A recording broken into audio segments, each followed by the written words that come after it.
morning and welcome to the National Transportation Safety Board. I'm Jennifer Homendy and I'm honored to serve as chair of the NTSB. With me today are my board colleagues, but before I introduce them, a big congratulations to Mike Graham, who has been appointed as vice chairman of the NTSB.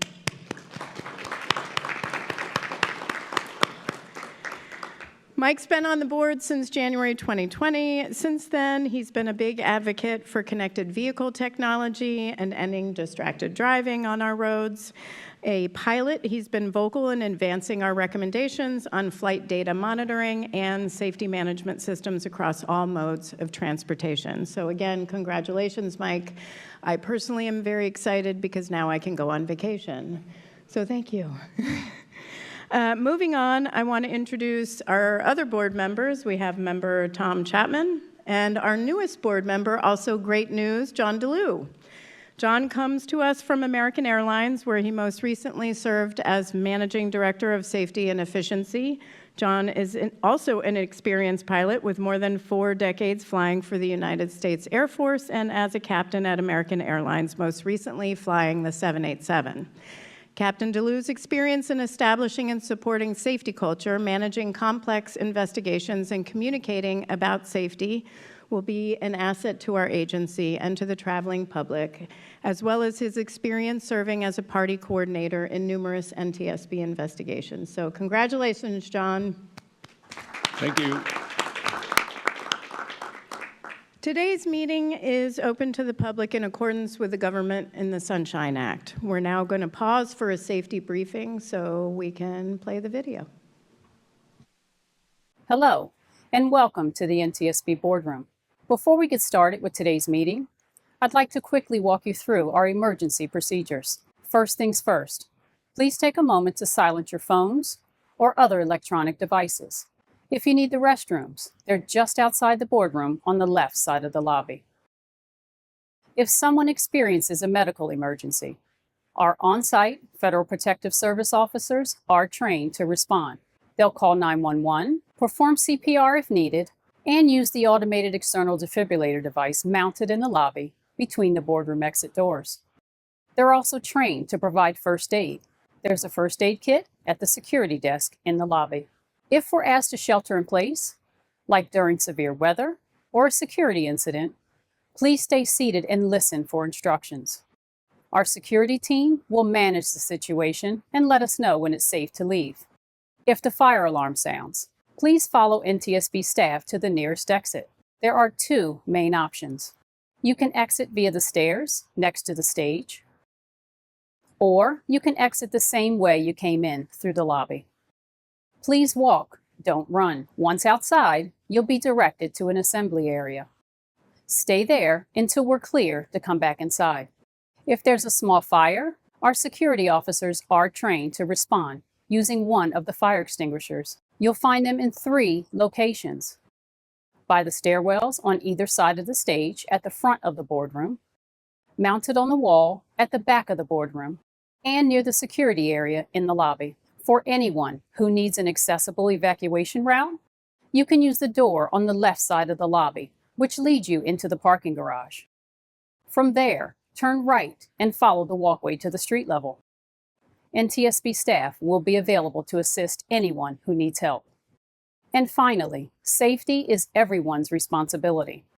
If you see anything that seems off or concerning, please let a staff member or security officer know right away. Thank you for helping us maintain a safe and secure space. Thank you, Sherry, for that excellent video.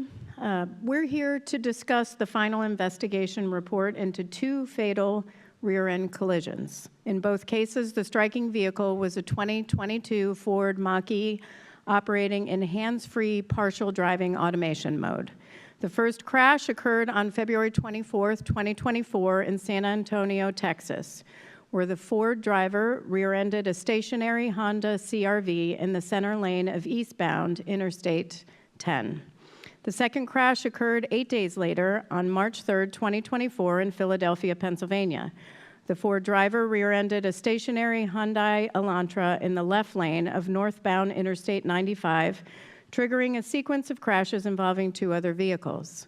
Tragically, in these two crashes combined, 3 people died and 2 people sustained minor physical injuries.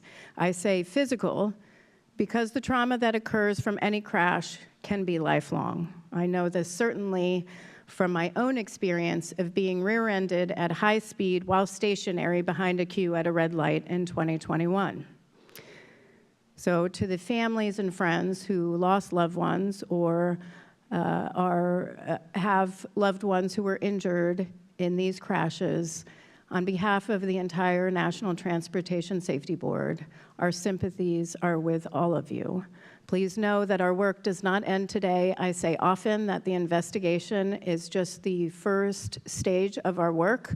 In order to improve safety, our recommendations must be implemented, and we advocate for that vigorously for weeks, months, and years to come until they are fully implemented. The NTSB believes that the only acceptable number of lives lost on our nation's roads or in any mode of transportation is 0. A lot of people believe that 0 is unachievable. I often say, what if that was your friend or your loved one? We often talk about our nation's roads in terms of reducing transportation fatalities and injuries. We talk about goals like a 25% reduction or a 50% reduction. Again, think about that in terms of your own family. 25% or 50% is not acceptable. The only acceptable number is 0.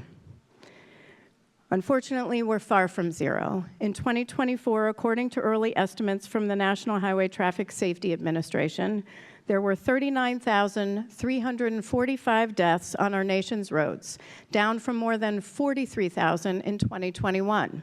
While certainly an improvement, nearly 40,000 deaths is nothing to celebrate. That translates to about 110 people dying every single day. 110 people every single day. Millions more are injured in crashes each year. The 3 biggest contributors are impaired driving, speeding, and distraction, all of which we'll talk about in relation to these crashes. I often hear from manufacturers that automation in vehicles is the solution to what is clearly a public health crisis on our roads. I think they need to be very careful with these claims. I support safety technologies, a myriad of them. After all, safer vehicles is part of a safe system approach which this board has fully endorsed. In my own vehicle, which is an SAE Level 2 partially automated vehicle, I often use Subaru's EyeSight adaptive cruise control. But I steer clear of lane centering because I know my own limitations. I will get distracted, and I will not focus, so I don't use it. Certainly, I look forward to the day when we can say we've eliminated impaired driving, speeding, and distraction, and I'm hopeful in-vehicle technologies can make that a reality, but we have a long way to go. 2 technologies the board has long advocated for are forward collision warning and automatic emergency braking systems. A 2015 NTSB Special Investigation report concluded that when combined, these systems could significantly reduce the frequency and severity of rear-end crashes. This was confirmed 2 years later by the Insurance Institute for Highway Safety, which found that rear-end crashes dropped 50% when vehicles were equipped with both systems. The study estimated that widespread use of these technologies could have prevented nearly 1 million crashes and over 400,000 injuries in the U.S. in 1 year alone. The evidence of partial automation systems is not as promising. We are fast approaching the 10-year anniversary of the first fatal partial automation crash in the U.S., which occurred on May 7th, 2016 in Williston, Florida. The NTSB has been concerned about the safe implementation of these systems ever since. More tragedies were to follow. January 2018, Culver City, California. March 2018, Mountain View, California. March 2019, Delray Beach, Florida. Over-reliance on automation, which can lead to complacency, played a role in all these tragedies. Decades of research across various industries, including aviation, concludes that humans are poorly suited for automation monitoring tasks and susceptible to complacency. A 2001 study revealed the air traffic controllers are less effective at detecting conflicts between aircraft when they assume a passive monitoring role as compared to actively controlling the airspace. The effect is even more pronounced under high traffic loads. In 2024, IIHS demonstrated that the presence of partial automation systems did not result in lower crash rates and concluded that these systems function primarily as convenience features rather than safety enhancements. That same year, a joint study by the IIHS and MIT Center for Transportation and Logistics studied how drivers adapt to partial automation safeguards over time. The results are concerning. Drivers do learn to adjust, to internalize safeguard sequences, and find windows of opportunity to do non-driving related activities. In fact, numerous studies have found that when operating a vehicle in partial automation mode, drivers are more likely to engage in non-driving related activities than if they were manually driving. You'll soon hear some details on that. In a perfect world, the regulator would set minimum performance standards for safety technologies, test them, rate them, and put that information somewhere. All auto buyers will find it on the car window sticker, just like crashworthiness ratings, just like the rest of the world does. But the US government doesn't do this. Automakers are left to create and test to their own standards. In the year 2026, it's simply unacceptable that a car in the US can achieve a 5-star safety rating even if it has 0 collision prevention and other driver assistance technologies. Our European counterparts are setting standards on what safety technologies must be on vehicles and how they must perform, and issuing regulations to prevent unintended consequences from mandating such technologies. They are certainly well ahead of us. Thankfully, organizations like the IIHS and Consumer Reports have stepped up to fill the void. Their tests reveal that not all manufacturers' safety technologies are created equal. This is a fact many U.S. consumers are aware of. Before I move on, I'd like to invite my colleagues to make opening statements. So, Vice Chairman Graham, you are recognized for 5 minutes. Thank you, Chair. First and foremost, I want to thank President Trump for his continued support and confidence in the work here at the NTSB. I am incredibly humbled and honored to be named the Vice Chairman.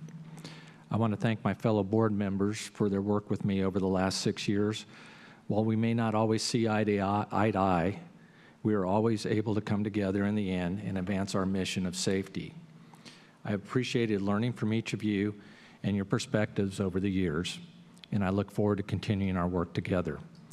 I would be remiss if I did not thank all the hardworking staff throughout the NTSB. The public gets a glimpse at the experts we get to work with at the public board meetings and hearings, but there are so many others working behind the scenes as well as every day to draw knowledge from tragedy and improve safety for all. I would not be here today without the incredible team of 400+ individuals supporting us daily. I want to thank each and every one of you for your dedication to our mission. I look forward to continuing on the board in this new capacity. Now to the business of the day before us. I am glad to see these investigations come before the board for this public board meeting.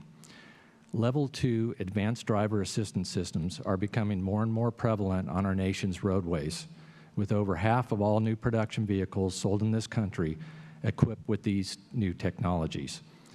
I think there are a lot of questions about Level 2 systems, particularly when it comes to safety, and we will address some of those today.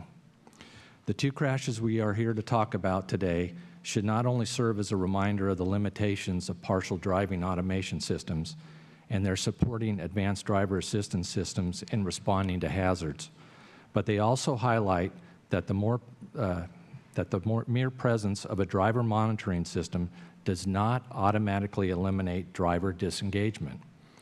The investigations of these 2 crashes identified some Level 2 implementations that are potentially beneficial and others that present increased safety risks.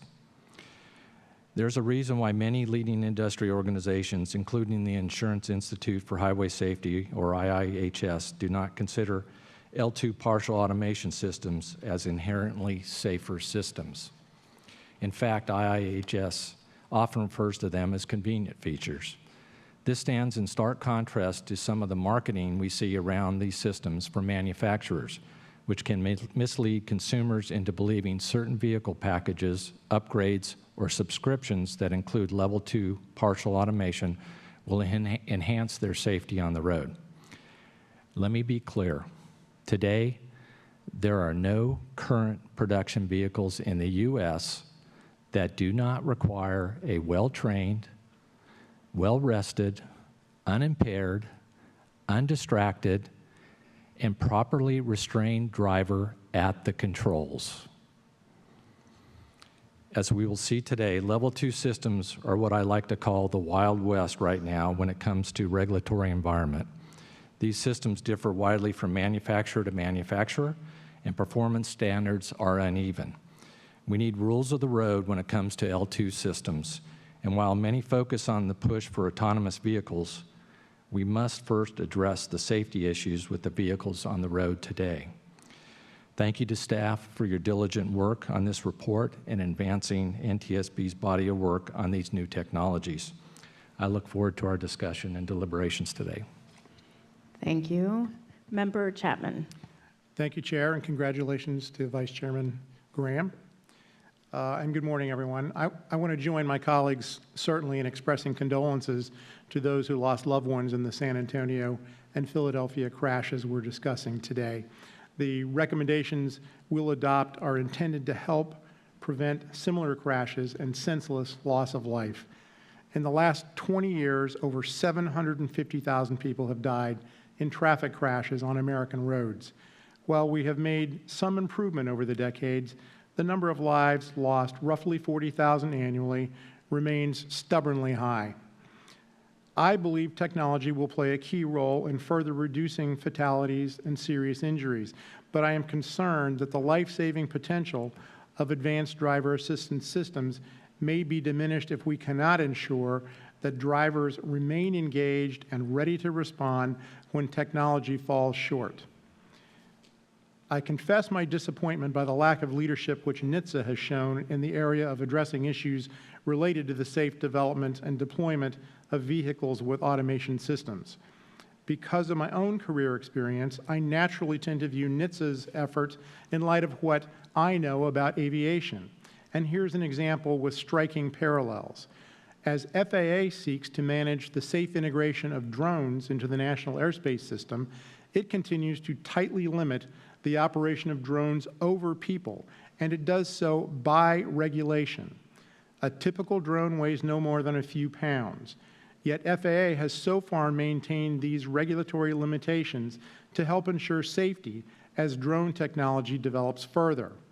In contrast, highway vehicles weighing thousands of pounds and equipped with powerful yet still evolving automation are operating on our highways based, at best, on mere guidelines.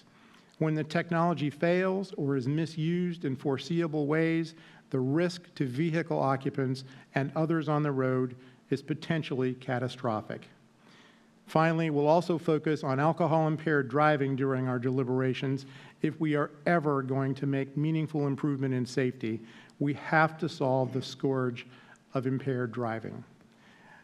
I applaud our team for their good work on this report, and I look forward to the presentations. Thank you, Chair. Thank you very much, Member Chapman. Member DeLue. Yes, good morning, everybody. Thank you for the nice introduction earlier, Chairwoman Homendy. So it's a privilege for me to serve my country again, and I'm grateful to participate in this public board meeting. Like my fellow board members, I do want to express my condolences to the members, to families who lost loved ones or who were injured in these crashes.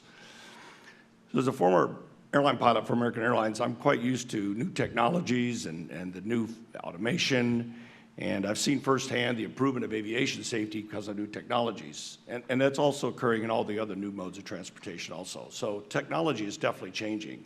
And of course, what we really need to do is to look at, what will the impact be on safety, and what will the impact be positive and negative. And so a lot of my colleagues that I deal with in aviation, we've often conversed and pondered about these new technologies, and will they make the human person more complacent? Because that is a challenge for us. So I look forward to having these discussions today about automation and L2 technology on automobiles, and I want to thank the incredible staff that stands over here and sits over here for their work and effort on this great report, by the way. So what I always think about is this human interface with technology, and I'll have to tell you that for some of you in the room might know this, but you know, when I grew up, we had a rotary phone, and as the rotary phone transitioned, we had a push-button phone. And the reason I say that is because I have an iPhone, and I still to this day use my index finger on the iPhone, just because that's what I'm used to. But I see my kids using the whole thumb thing, and they've changed how they use this technology with their thumbs, and I'm still using an index finger. So I see how technology keeps changing, and are we staying up to current with the different generations using it? So folks driving cars like myself for 45 years, the human interface with new technology may be different than a new generation that's learning to drive.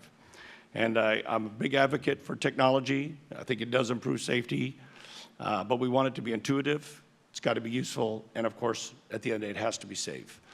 So in a couple years, in about 14 to 15 years, I'm going to teach my 3 grandkids how to drive, Mason, Mabel, and Liam. And when I teach them to drive, I've got to be able to make sure they know how to use this new technology and that it's going to be safe for the roads. So thanks again, and like I said, I look forward to participating as board member, as a new board member, and thanks again to the staff for your efforts on this behalf. Thank you, Member DeLue. Turning to today's board meeting, each board member has studied the draft report and met individually with the investigative team, but this is the first time we've gathered as a board to discuss the report. I want to briefly go over the agenda. We're going to have a number of staff presentations, an investigative overview. We'll go into the crash sequence and analysis for the San Antonio, Texas crash, then the crash sequence and analysis for the Philadelphia, Pennsylvania crash. Then we're going to go, this was something we started in the mid-air collision board meeting, where rather than waiting to the very end of all the staff presentations, the board would ask questions after certain presentations to allow the public to follow along. I think it worked well and made it a lot easier for people to follow along rather than board members going back to what was presented 90 minutes prior. So after those presentations, I think there are 3 presentations, then we'll go into some board member questions on the crash sequence and alcohol-impaired driving.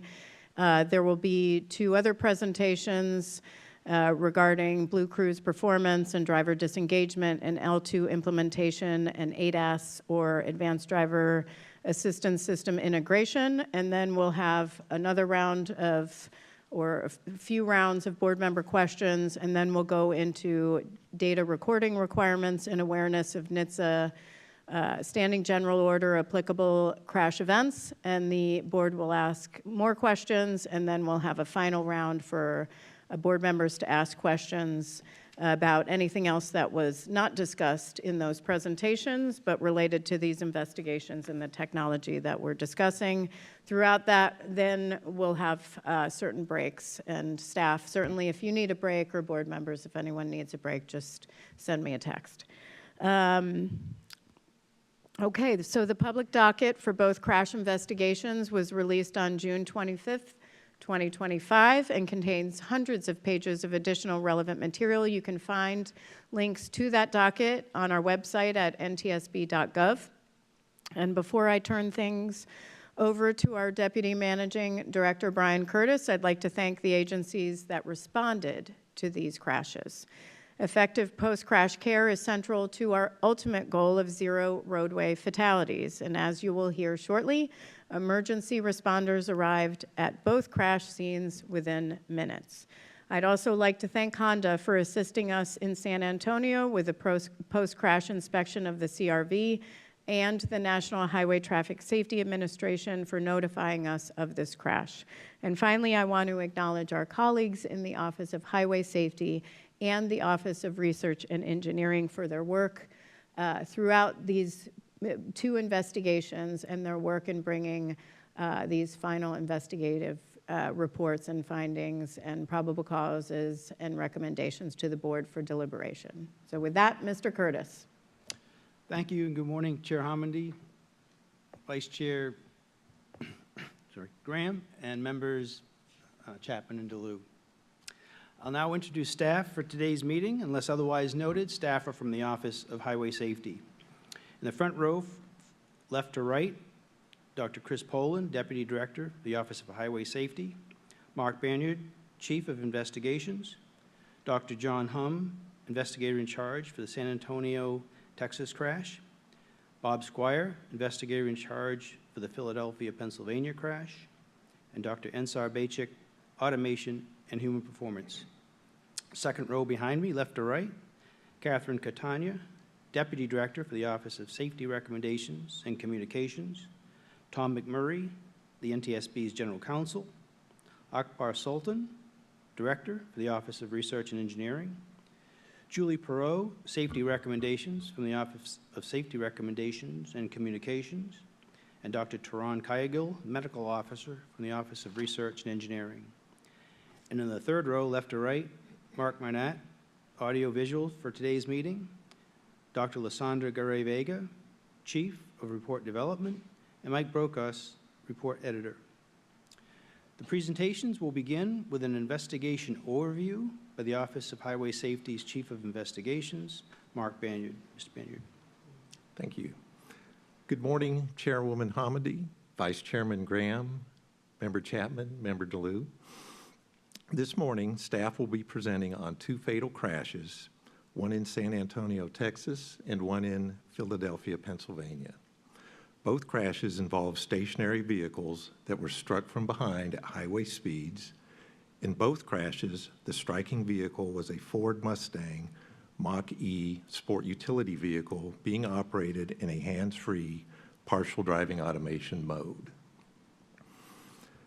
The San Antonio and Philadelphia investigations focused on the performance of Ford's partial driving automation technology.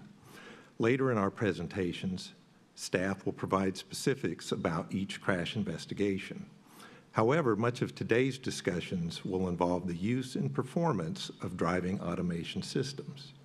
My hope is that these next few slides will be useful as we dive deeper into these systems.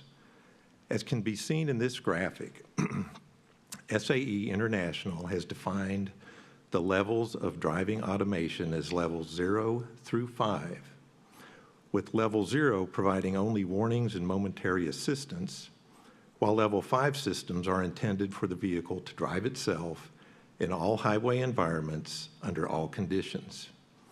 Today's presentations will be limited to the three levels shown in blue on the left side of this graphic.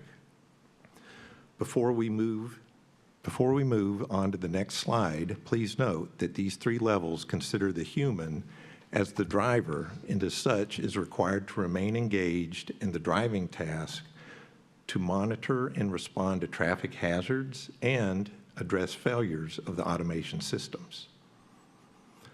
Modern highway vehicles use many technologies to support the driving task, and their capabilities have become increasingly sophisticated. These technologies are referred to as Advanced Driver Assistance Systems, or ADAS, which is a broad term encompassing a variety of systems, including partial driving automation systems. In its most basic form, SAE Level 0 systems incorporate limited driver assistance through warnings or momentary assistance. Examples of these systems include blind spot warnings and automatic emergency braking. SAE Level 1 ADAS provides automation technologies designed to support the driver through steering inputs or adjustments to vehicle speed, and includes features such as lane centering or adaptive cruise control, also referred to as ACC. The important word here is or, as they do not coordinate these functions. SAE Level 2 can be described as partial driving automation, which takes driver support to the next level by combining ADAS features that provide both steering input, such as lane centering, and controls vehicle speed through the braking and acceleration features found in ACC. Vehicle manufacturers brand their technologies using specific nomenclature and typically do not refer to the systems using the SAE driving automation levels. The Ford Mach-E SUVs involved in these crashes were equipped with a suite of ADAS technologies designed to support the driving task. In addition to these systems, the vehicles could operate in a partial driving automation mode, which Ford refers to as BlueCruise. Because BlueCruise combines both lane centering and speed control functionality, it is an SAE Level 2 driving automation system. When a driver activates BlueCruise, they can choose to use either hands-required or hands-free mode, with the hands-free mode incorporating usage restrictions such as operating only on blue zone roadways and limiting the maximum cruise speed to 80 miles per hour. In both of our investigations, we found that BlueCruise was in the hands-free mode. As I mentioned previously, when using a Level 2 driving automation system, the human is the driver of the vehicle and must always remain engaged in the driving task. The BlueCruise system utilizes 2 driver monitoring strategies to accomplish this, one using steering wheel torque, and the other monitors the driver's gaze. These systems will be discussed in greater detail in a later presentation. Our investigations focused on the use and performance of automated driving technologies, and the safety issues identified in this area include Level 2 crash data, including the lack of federal requirements for data recording and an inadequate awareness by manufacturers of crash events. Level 2 system safety, including deficiencies in Ford's implementation of L2 systems, driver monitoring systems, and the need to develop effective strategies that will minimize driver disengagement, and a lack of federal guidelines for the implementation of partial driving automation systems and ADAS integration. In addition to these issues, we also found alcohol-impaired driving to be a safety issue as well. The parties to the San Antonio investigation were the San Antonio Police Department and the Ford Motor Company, and the parties to the Philadelphia investigation were the Pennsylvania State Police and the Ford Motor Company. This slide lists the on-scene and investigative staff in the San Antonio investigation. This slide lists the on-scene investigative staff involved in the Philadelphia investigation. And this slide lists the staff who developed the report product from both investigations. This concludes my presentation, and Dr. John Hum will now present on the San Antonio crash. Good morning. Today I will present staff's summary of the San Antonio, Texas crash. My presentation will cover the crash summary, driver and witness statements, excluded factors, why the stationary vehicle was stopped, and vehicle lighting evidence. This crash occurred on February 24th, 2024 at 9:48 p.m. on eastbound Interstate 10 near the Woodlake Parkway exit in San Antonio, Texas. The vehicles were a 1999 Honda CR-V operated by a 56-year-old driver and a 2022 Ford Mustang Mach-E operated by a 44-year-old driver. The Ford was operating with the BlueCruise hands-free mode activated at the time of the crash. This view shows the crash location on eastbound I-10. The roadway was straight with a slight incline.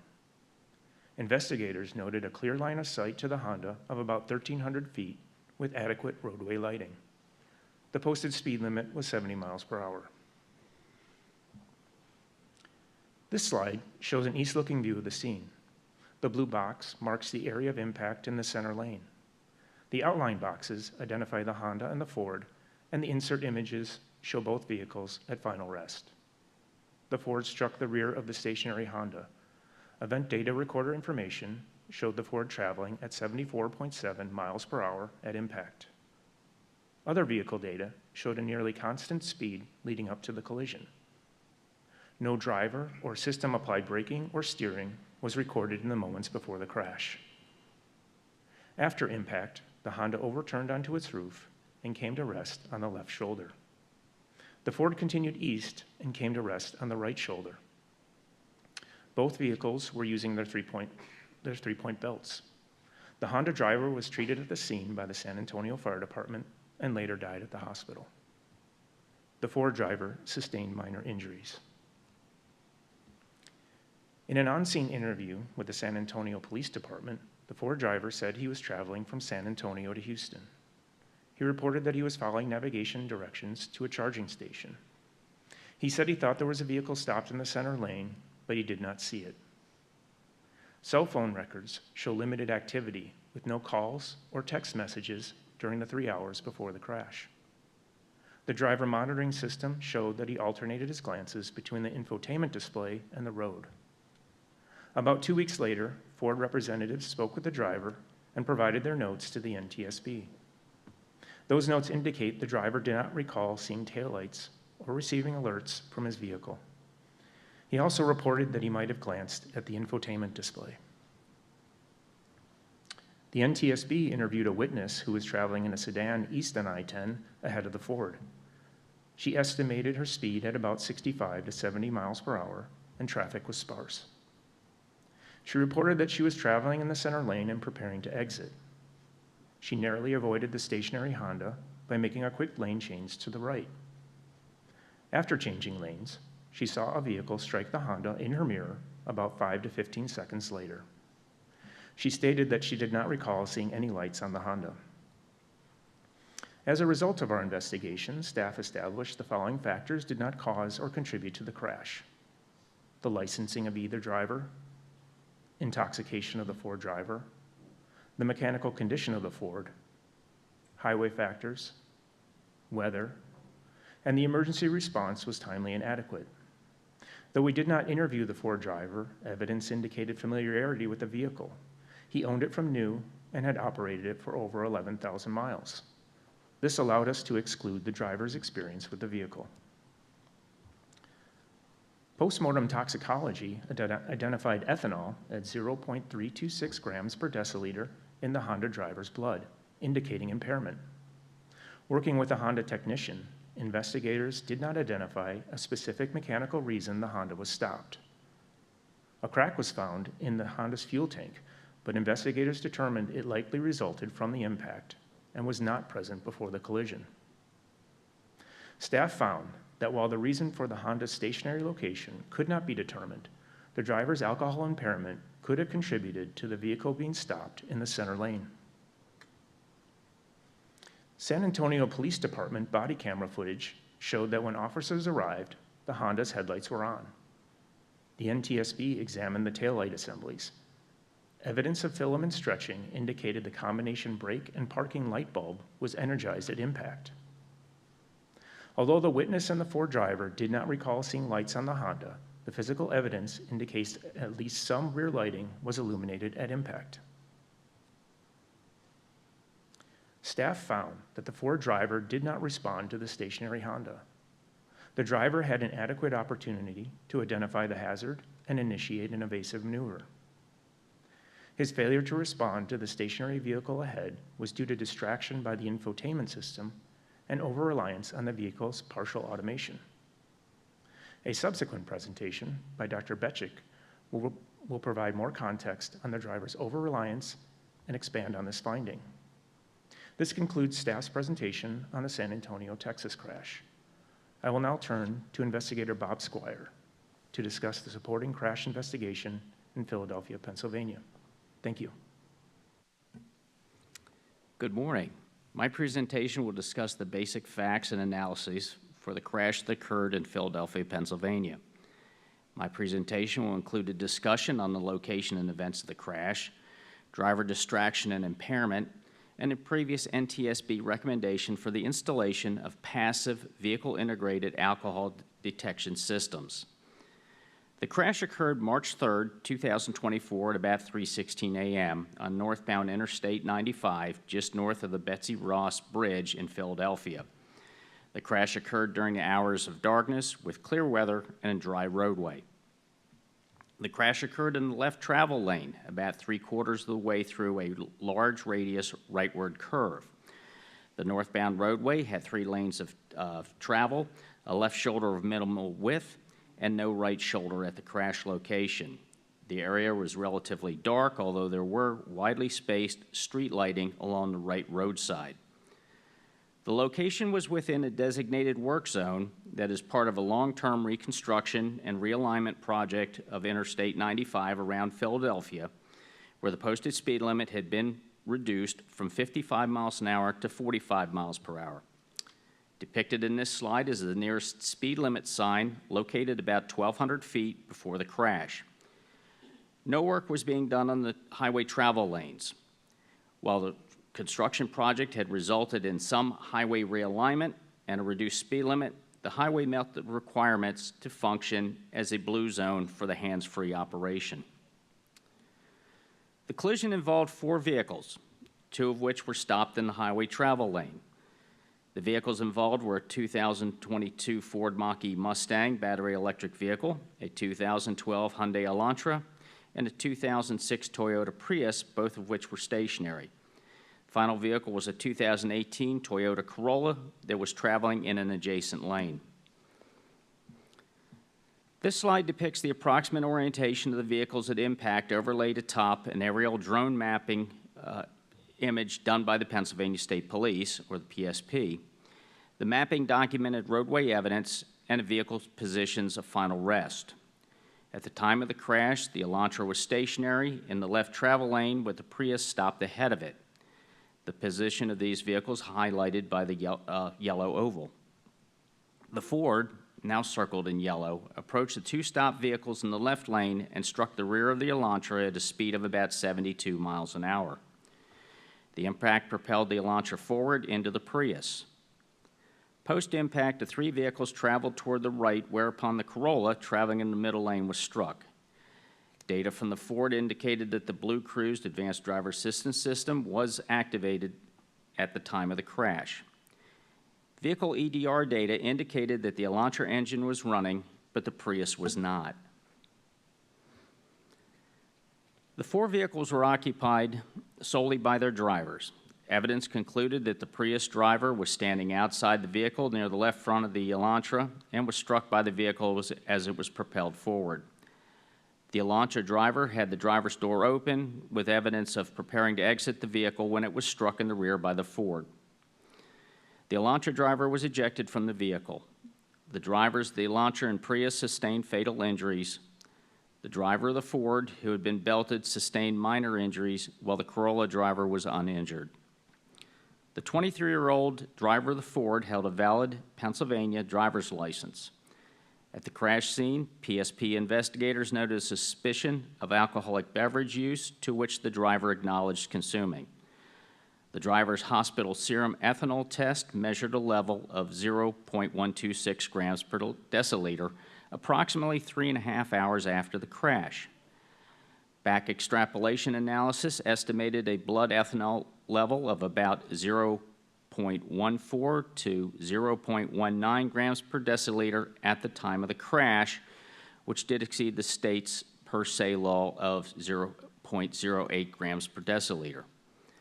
A separate toxicology results from a blood specimen collected by law enforcement at an unknown time after the crash also indicated the presence of delta-9 THC at a level of 7 nanograms per milliliter.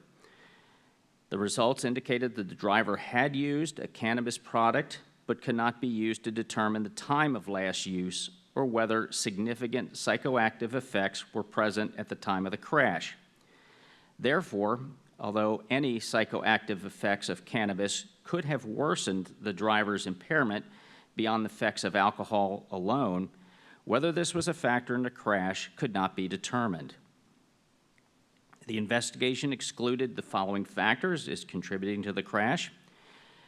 They were the licensing of the Ford driver, the mechanical condition of the Ford, highway factors, the weather, and we found that emergency response to the crash was timely and adequate. The driver-facing camera that supports the driver monitoring system in Ford recorded a single image of the driver 2 seconds before the impact. The image showed the driver sitting upright, facing forward with both eyes open and their hands and wrists resting at the top of the steering wheel, with the left hand apparently holding an object that investigators found to be characteristic of a mobile phone. There was no evidence that the driver responded to the stationary vehicles. Dr. Betchich will present further details on the vehicle's automation system and driver engagement. Our analysis found that the driver approaching the stopped vehicles could have had a line of sight of about 524 feet. The approach speed of the Ford limited the driver's possible observation and response time to about 5 seconds. Had the vehicle been traveling at the 45-mile-per-hour speed limit, the available time would increase to almost 8 seconds. While the crash data acquired from the Ford showed that neither the driver nor the vehicle system initiated a mitigation response to the stopped Elantra, the data did indicate that the system generated a forward collision warning alert about 0.2 of a second before the crash. While it's not known whether the alert was conveyed to the driver display, this would have had insufficient time for any mitigation. At the crash location, the state police reported on a single vehicle crash that occurred just before the Ford-involved crash. That crash involved a 2015 Hyundai Genesis that had been traveling in the left lane. The driver lost control while swerving around the stationary Elantris and Prius. Data from the Ford image processing module exhibited that the system likely was tracking this vehicle with data time stamped at 1.8 and 2 seconds before the Ford impact. The data reported a moving vehicle at a distance of about 232 feet with a lateral offset from the Ford consistent with the swerving maneuver, as depicted in the slide. Had the pre-crash data record included additional time, an extended tracking history would have been available. Staff identified several key conclusions about the crash. The speed of the Ford exceeded the posted work zone speed limit, which also reduced the duration of the clear line of sight for the driver to view the stopped Elantra, thereby reducing the driver's potential response time. The Ford driver was impaired and distracted by apparent cell phone use. The driver was disengaged from the driving task and, as Dr. Betchich's presentation will highlight, exhibited an over-reliance on the vehicle's partial automation. Following a January 2020 crash in Avenel, California, the NTSB issued Safety Recommendation H2222 to NHTSA seeking a requirement that all new vehicles be equipped with passive vehicle-integrated alcohol impairment detection systems. In January 2024, NHTSA issued a request for comments on advanced impairment driving prevention technology. NHTSA has projected completing an analysis of the comments by November of this year. Notwithstanding the 2021 enactment of the Infrastructure Investment and Jobs Act, where the U.S. Department of Transportation was directed to issue a final rule within 3 years, NHTSA has not included a projected timeline on issuing a notice to proposed rulemaking and a final rule. Staff found that the National Highway Traffic Safety Administration's failure to meet the statutory date for completing a final rule continues to expose the public to dangers posed by impaired drivers. As such, H2222 is classified as open, unacceptable response, and staff proposes reiteration of the recommendation.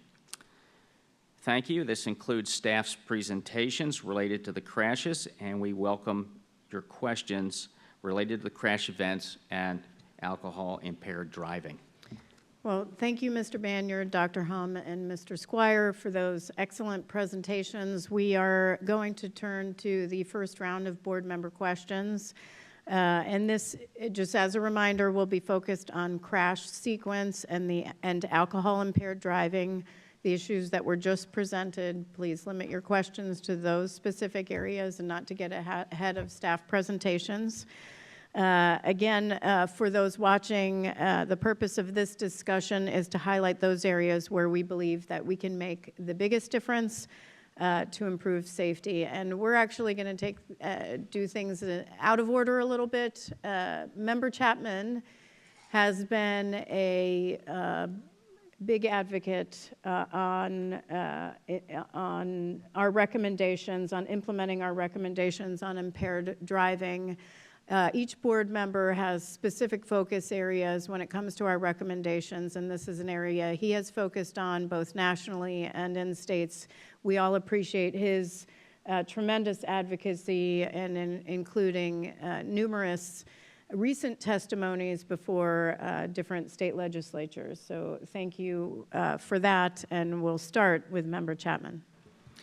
Well, thank you, Chair, and I appreciate the opportunity to open the questioning on this very important topic.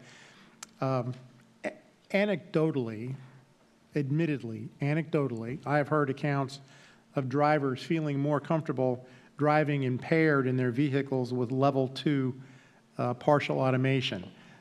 Now, again, it's important to emphasize that drivers of level 2 vehicles must still constantly supervise the advanced driver assistance systems and be prepared to respond.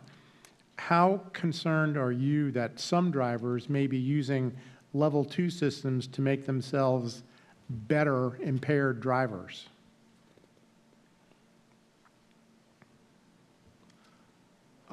Well, clearly that can be a concern, but it is important to emphasize that impaired driver is a danger on the roadway, whether operating vehicle manually or with an aid of ACC or partial automation.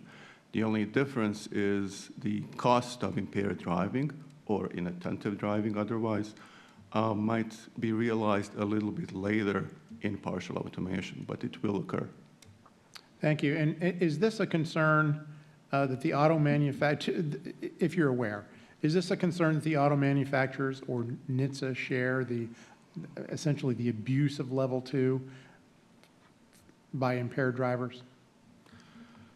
Regarding the impairment as a broader issue, regardless of the mode of operation, manual or in partial automation, our recommendations, and as far as I am aware of the industry's approach, is to address it as the broader issue of impairment, regardless of the mode in which the driver operates the vehicle. Okay.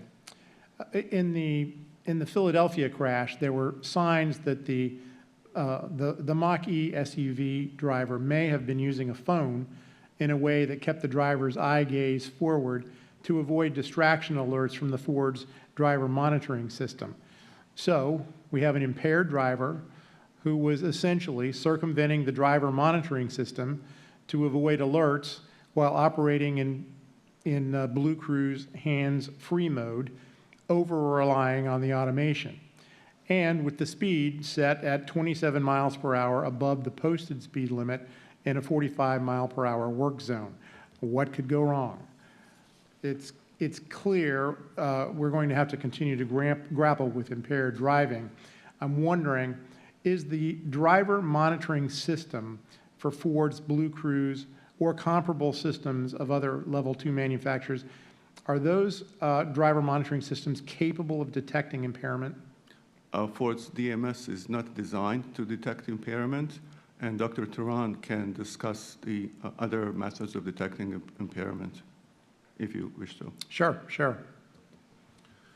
Generally, there are two major categories when you're looking at trying to detect impaired driving. One is a method of directly detecting a substance, like a system that would detect the presence of alcohol, for instance. And then you're going to be looking at systems that actually look at driving behavior. So monitoring the driver, monitoring signs that you might pick up on something like an in-vehicle camera system, or monitoring the driving itself, such as control of speed and lane position. So the limitation of that latter category is that it requires impaired driving to be actively taking place before it gets picked up on. Right. But these systems, they are or certainly soon will be capable of detecting impaired driving. Is that correct? Yes, there's a lot of work going on towards that, particularly in the area of alcohol-impaired driving. How long has NTSB recommended that NHTSA expand the use of in-vehicle impairment detection technology to prevent an alcohol-impaired driver from operating a passenger vehicle? I'm told since 2010. 2010. And how has NHTSA responded to our recommendations? So NHTSA's been working on it slowly, and we continue to encourage them to get to the end of that process. So it's fair to say that NHTSA has responded slowly, in your words, correct? Slowly, I would say there's work going on. It's not that they've said no. Right. But it is slow. It's Right. slower than we would have liked. Right. Thank you, Chair. I'll have some more questions. Thank you, Member DeLue. Yes, thanks again, staff, and thanks for the great brief on this, both events. I had a couple questions on the San Antonio crash. I noticed that in the report you were talking about how the driver was distracted, and I've been in cars like this, and it sounded like that the driver was being distracted because he was looking for a charging station. And I've read before about something called range anxiety, where they're doing it. Was the battery super low on this car? I mean, was the driver about to run out of juice, basically? We don't have any information on the state of charge of the vehicle. But just not available in the Correct. from even the driver himself? Correct. I mean, we don't have information on the state of charge of the vehicle, but we do know that he was looking at his infotainment system for directions. Which I think could be a cause of distraction if you're worried about running out of juice. Correct. Okay. I also was somewhat interested about the lights on the Honda. So the other witness said they didn't see the lights, and then this driver also didn't see the lights.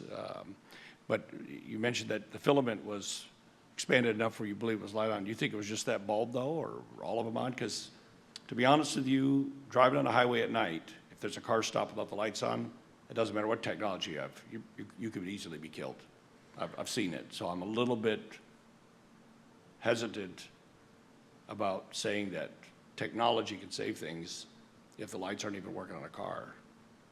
Sure. So when San Antonio Police Department, the body camera footage that we observed, when they came on the scene, the headlights were on. There also was the left rear hazard light was on. The other was broken. And then we obtained the rear taillight assembly, and that's where we observed the mechanical stretching in the filament, and that was the parking/brake bulb.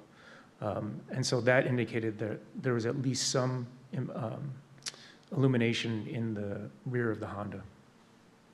Okay. I did want to follow up on one thing. It didn't get brought up necessarily. I saw it earlier in the report there, but the lady that was driving in Philadelphia had we believe, the cell phone of some sort. Looking there, but I saw one of the restrictions on the use of technology in the BlueCruise was the use of sunglasses, dark sunglasses. Now, I recognize this was at 3 in the morning when they were driving, but did we look, were any of the drivers on any of the cars wearing sunglasses? I realize it's at night, but I see people walking around with sunglasses in a dark room all the time, so. Neither of the 4 drivers was wearing sunglasses. The San Antonio driver was wearing eyeglasses. What kind of glasses? Eyeglasses. Okay, eyeglasses. And so it's the sunglass blocking that is the limiting factor? So while there certainly could be conditions that would limit the DMS ability to detect driver's gaze, if there is such an occurrence that the DMS cannot detect driver's gaze, they would not be able to engage BlueCruise in the first place, or it would be disengaged or request driver to take control.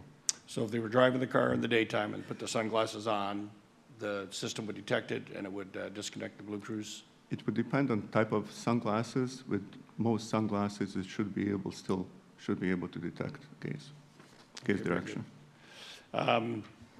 So I did see on both of them, and I appreciate Member Chapman's interest in drunk driving and the limits. I am too. What actually is the limit for Texas and for Pennsylvania? I didn't think I see that. Well, I wouldn't call it a limit. The per se law, okay, it basically is, and I'll let John refer to Texas, but in Pennsylvania it's .08. Okay. And basically that says you don't have to exhibit signs of impairment, that simply having that level of alcohol in your blood is sufficient for a conviction of driving impaired. Okay. Correct. I'd echo that there's no safe limit to driving while impaired. But yeah, I believe it's the same 0.08. Okay, so I think in my research on all this, it's interesting. I believe there's only one state that's at 0.05. Is that the state of Utah? Correct. So have we seen a change in how long has that been 0.05 in Utah?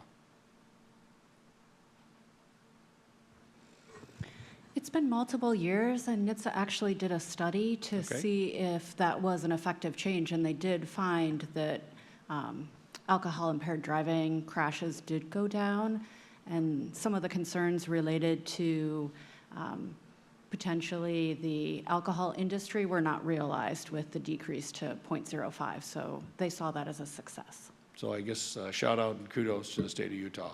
And Member DeLue, that change was made in 2018, just as an FYI. Yeah, I guess I wasn't quite aware of that until I had this new position, but I think for me personally, I'd like to say congratulations and recognize the state of Utah for being proactive in that. And I yield my time up. Okay, thank you. In the San Antonio crash, and this is a question for Ms. Poland, in the San Antonio crash, the Mach-E driver reported to San Antonio PD, or it could be for either, I think Dr. Hum, you're doing San Antonio, right? Okay. The Mach-E driver reported to San Antonio Police Department and Ford representatives that he frequently glanced at the infotainment console for directions to a charging station before the collision. Infotainment functionality is certainly expanding in vehicles, which presents a distraction risk while driving. The AAA Foundation for Traffic Safety commissioned the University of Utah to carry out research on vehicle infotainment systems to address 3 important questions. Number 1, which task is the most demanding to complete while driving? Calling, dialing, sending a text message, tuning the radio, or programming navigation. What level of demand is associated with completing these tasks using voice commands, touch screens, or other interactive technologies? And 3, how does demand for these interactions vary across the infotainment systems found in different vehicle makes and models? Specifically, the research examined the visual and cognitive demand associated with completing selected common tasks, including making a phone call, sending a text message, tuning the radio, and programming navigation systems in 30 model year 2017 vehicles. Not surprisingly, all tasks were associated with higher levels of cognitive demand, but overall, navigation was found to be the most demanding task, more so than texting, including inputting addresses. The radio tuning and navigation tasks led to higher levels of visual eyes-off road demand than the calling, dialing, and text messaging tasks. The text messaging and navigation tasks led to significantly longer task completion times than tuning the radio and calling or dialing tasks. The longest task interaction times were associated with navigation, which took an average of about 40 seconds to complete. We see that play out in this scenario, though this driver was not inputting an address. This driver was looking for a charging station. That driver was looking away from the forward roadway 14 to 20 seconds in the last 30 seconds before the crash. The University of Utah recommended automakers improve their infotainment systems by designing systems that are no more demanding than listening to the radio. Have we looked at infotainment systems and their role in driver distraction? I understand that NHTSA has some guidance. I think it's pretty outdated compared to where vehicles are today. But is that something that the NTSB has looked at in the past? Or are you aware of any recent work by NHTSA? So NHTSA does have some work in the early 2010s, where they were looking at guidance on distraction from these types of systems and saying that the system should be designed to minimize distraction, specifically talking about 2 seconds worth of distraction. They had some additional updated information on that, and the NTSB continues to be concerned, as you pointed out, for numerous reasons for the distraction. And we do have a recent recommendation that focuses on distraction, including distraction caused by infotainment systems. Yeah, and I think infotainment systems is a growing area. I mean, I don't know, at least for us, whether it's infotainment systems. I think all of us remember touching dials. You could easily put your hand over and tune something or push something, and now you have to look at a screen. It is very distracting, and I think more research needs to go towards that. I certainly appreciate that the work that was done by the AAA Foundation, but NHTSA guidance is back at 2013 guidance, and there's not a lot of discussion with drivers or focus on drivers with the distraction involved with infotainment systems.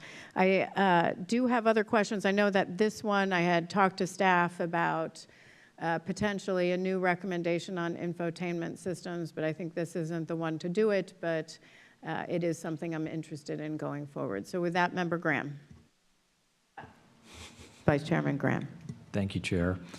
I want to discuss the circumstances around the Philadelphia crash. As you all pointed out, that the driver was alcohol impaired via testing, but the test also revealed that the driver had Delta-9 THC in her system. I think it is important for the public to understand the difference between alcohol and other drug detection in tests like these.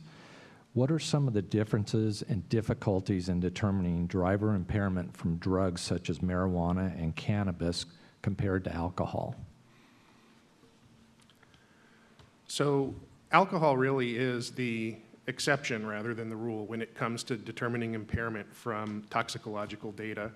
But then there are particular challenges that correspond to cannabis and marijuana. So alcohol is amenable to such determinations because it distributes through the body in a predictable way. It's eliminated in a predictable way, and we have very well studied and well understood predictable effects of certain levels of ethanol on performance. None of those things are really true when it comes to cannabis and marijuana. We know that it's a potentially impairing substance. We know that it has significant acute psychoactive effects that generally last for hours after use. But there is no THC level, Delta-9 THC level, which is the primary psychoactive substance in cannabis and marijuana, that corresponds directly to a particular level of impairment. So often we find ourselves in the position of trying to estimate whether an individual is in that time window where they're still experiencing those acute psychoactive effects of the substance. And because of the way that the THC distributes through the body, there are a couple of challenges with that. If you're looking at a test that's delayed, well, you might already have gone past the period of time where THC has redistributed rapidly into fatty body tissues.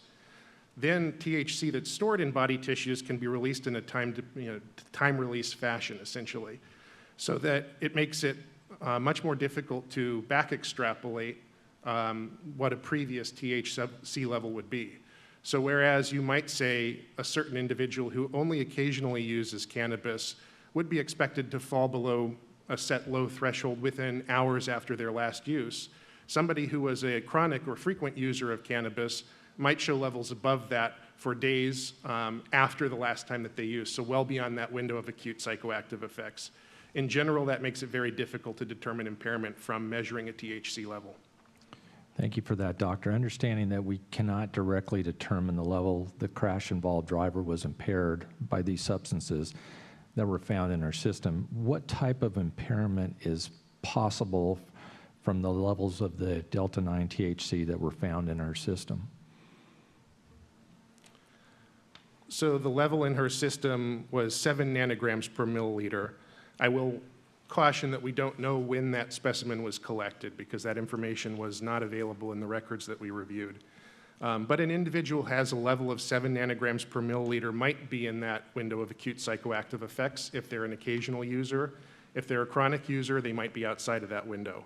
Possible psychoactive effects of cannabis could adversely affect driving performance by slowing reaction time, worsening control of lane positioning and following, impairing coordination, attention, route planning, decision-making, risk assessment, judgment of time and distance. So there's a myriad of ways that can affect adversely driving performance.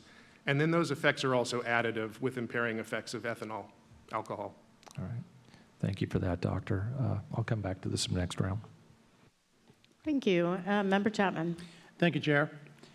What is the Driver Alcohol Detection System for Safety, also known as DADS? What is that program, and how does it fit into NHTSA's efforts?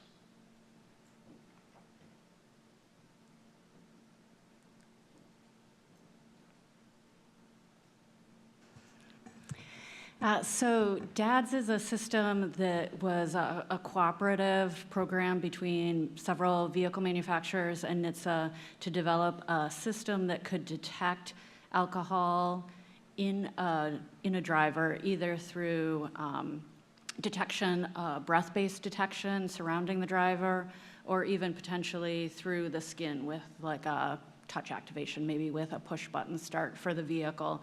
And if the vehicle were above the per se limit for that state, then the vehicle wouldn't be able to move. So basically a system that would prevent the activities that we were talking about earlier, would basically detect that the driver was above the legal level in that state and wouldn't allow the vehicle to move, unlike some of the systems we were talking about earlier that could detect impairment through the driver's performance. But in that case, the vehicle would already be in motion with a potentially impaired driver. And where does the DADS program stand now? So as we talked about earlier, NTSB has been pushing for that type of a program to move much more quickly. Right now, it's in a state where there's testing being done on commercial drivers. So by our understanding, it's progressing. We would like to see it, of course, progress much more quickly because, as you mentioned at the beginning, we have about 13,000 fatalities every year associated with alcohol-impaired driving. And as I recall, the DADS program specifically has been around for 20 years, I think. I think this goes back to 2005 or something like that. And if I'm wrong about that, please holler. But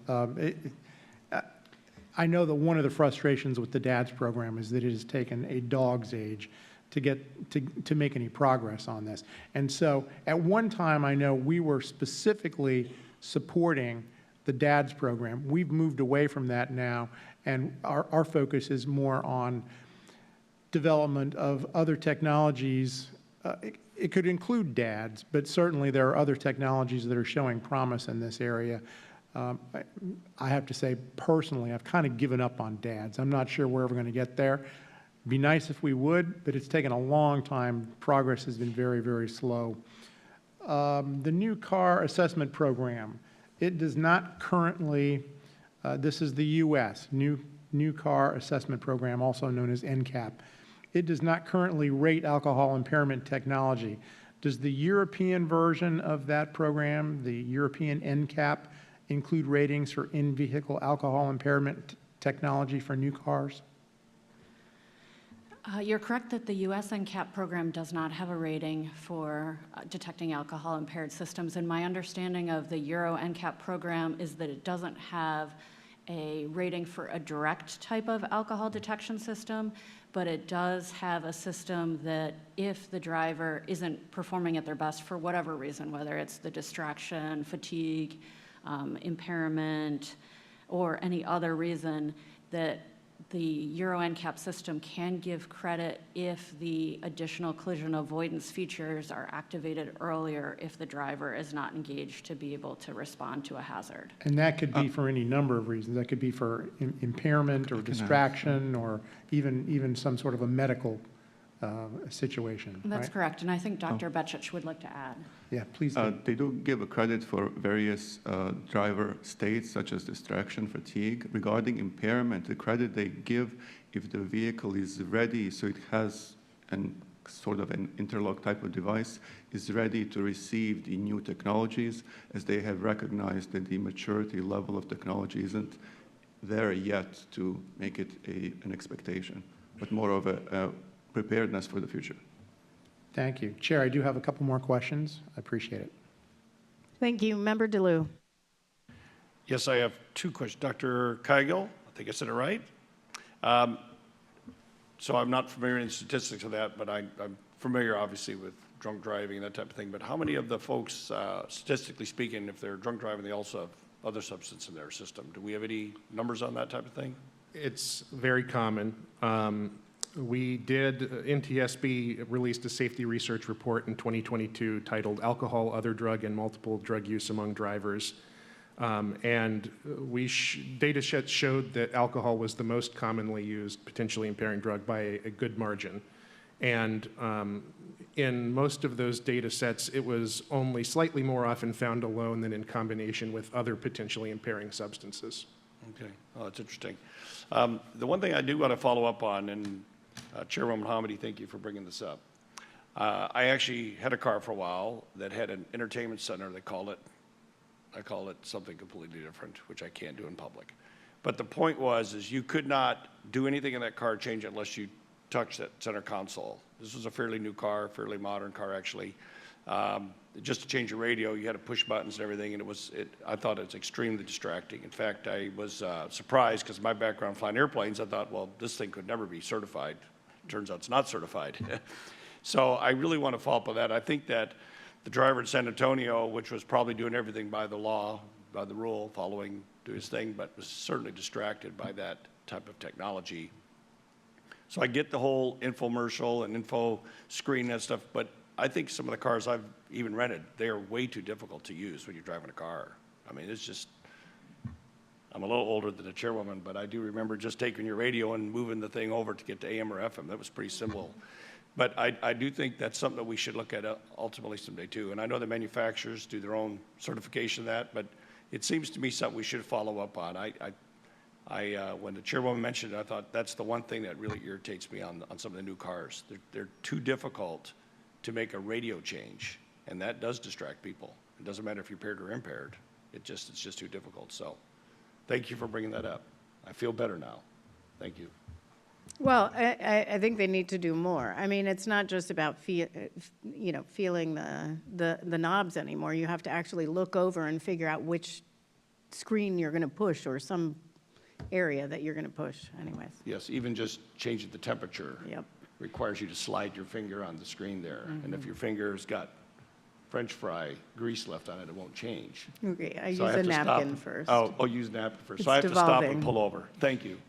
We are aware that there is an evolution along the lines of what you're talking about in Europe, where they are now recognizing that these types of infotainment systems, as you've mentioned, are extremely distracting, and that the traditional buttons to change some of the core aspects are key. And so we're seeing them evaluating those types of systems, and then certain manufacturers that had remained with just the traditional knobs and switches are getting much higher ratings on some of those new systems than the ones that went for the full kind of iPad-type infotainment system.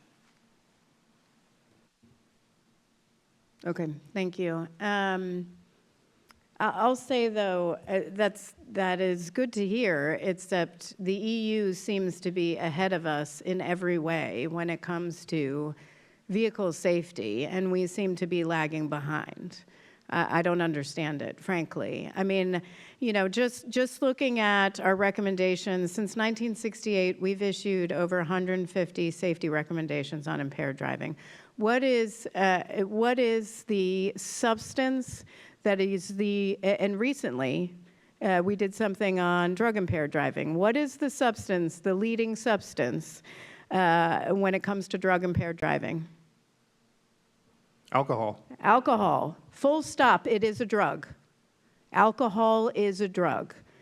And, when looking at the effects of alcohol, we noted a previous study that looked at data from more than 10,000 crash and non-crash involved drivers in California and Florida.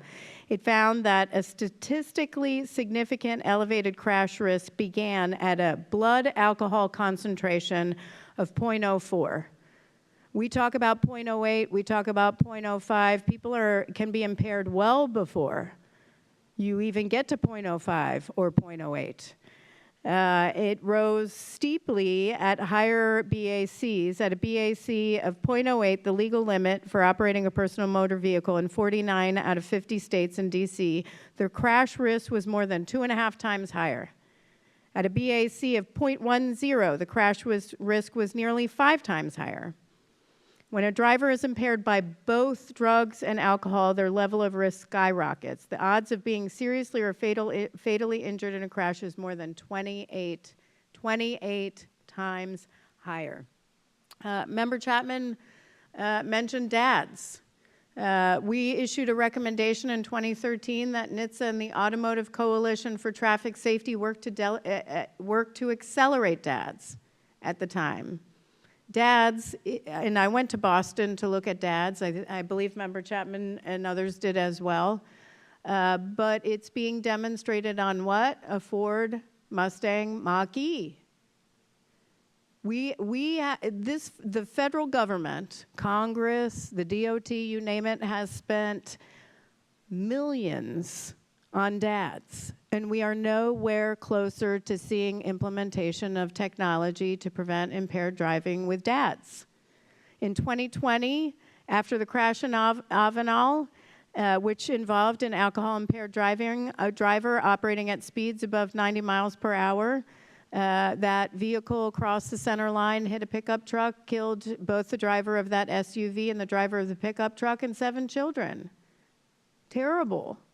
And again, that driver was impaired by alcohol. Then we had passage of the law in 2021.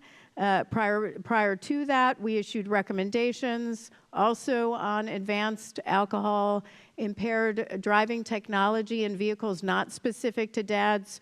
And you mentioned in your presentation the 3-year deadline, which has passed. We are past the 3-year deadline for implementing that rule, and NHTSA stated, to NTSB that it's still developing the advance notice of proposed rulemaking. Our recommendation is open and acceptable. I mean, what is the latest on that rulemaking? Does anyone know?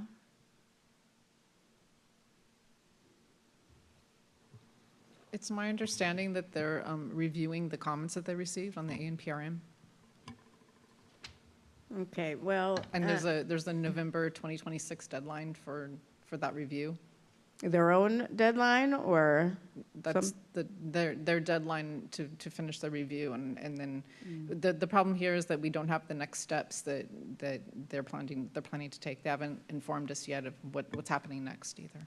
Right. So they haven't informed us. They haven't given us a plan on what next steps they're going to take to implement our safety recommendation, which is pretty much the same thing as what is in the 2021 law, which means we are nowhere closer, and NHTSA is still evaluating numerous comments with no end in sight. That's what we are saying. I mean, we have been at this for a long time, and action needs to be taken.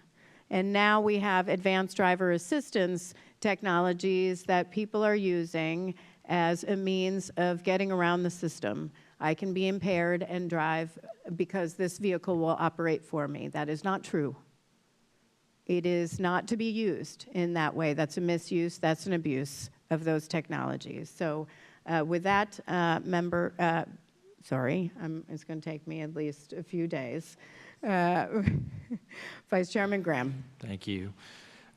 Dr. Kyle, I thank you for the discussion we had about drug-impaired testing and all. Now, I know we're not able to include findings or recommendations in this investigation related to drug impairment due to the issues outlined by you and staff a moment ago. I do want to take a moment to highlight my growing concern with drug-impaired drivers on our nation's highways. In our own 2022 safety research report, Alcohol, Other Drug, and Multi-Drug Use Among Drivers, we identified multiple safety issues, including the need to address the growing problems of cannabis and other drug-impaired driving, along with the need to improve drug-impaired driving laws and enforcement. This is a major, urgent safety issue, as medical marijuana is now legal in 40 states and Washington, D.C., and recreational marijuana is legal in 24 states and Washington, D.C. Just 1 year ago, the AAA Foundation for Traffic Safety published a report based on a survey of cannabis users that found that more than half of the respondents drove within an hour or less of consumption, and roughly a third of the respondents felt their driving was actually improved while under the influence. A University of Illinois Chicago analysis found that between 2009 and 2019, there was a 10% increase in motor vehicle deaths in 4 states where marijuana was legalized recreational at that time. The NTSB has spent decades fighting against alcohol-impaired driving, as we are doing once again here today. And while we have made significant progress in combating drunk driving, we cannot afford to substitute one form of impairment with another. I hope that our Philadelphia investigation will yet be another signal to legislators, regulators, and law enforcement throughout the country of the urgent need to address drug-impaired driving. Thank you, Chair. Thank you. Member Chapman.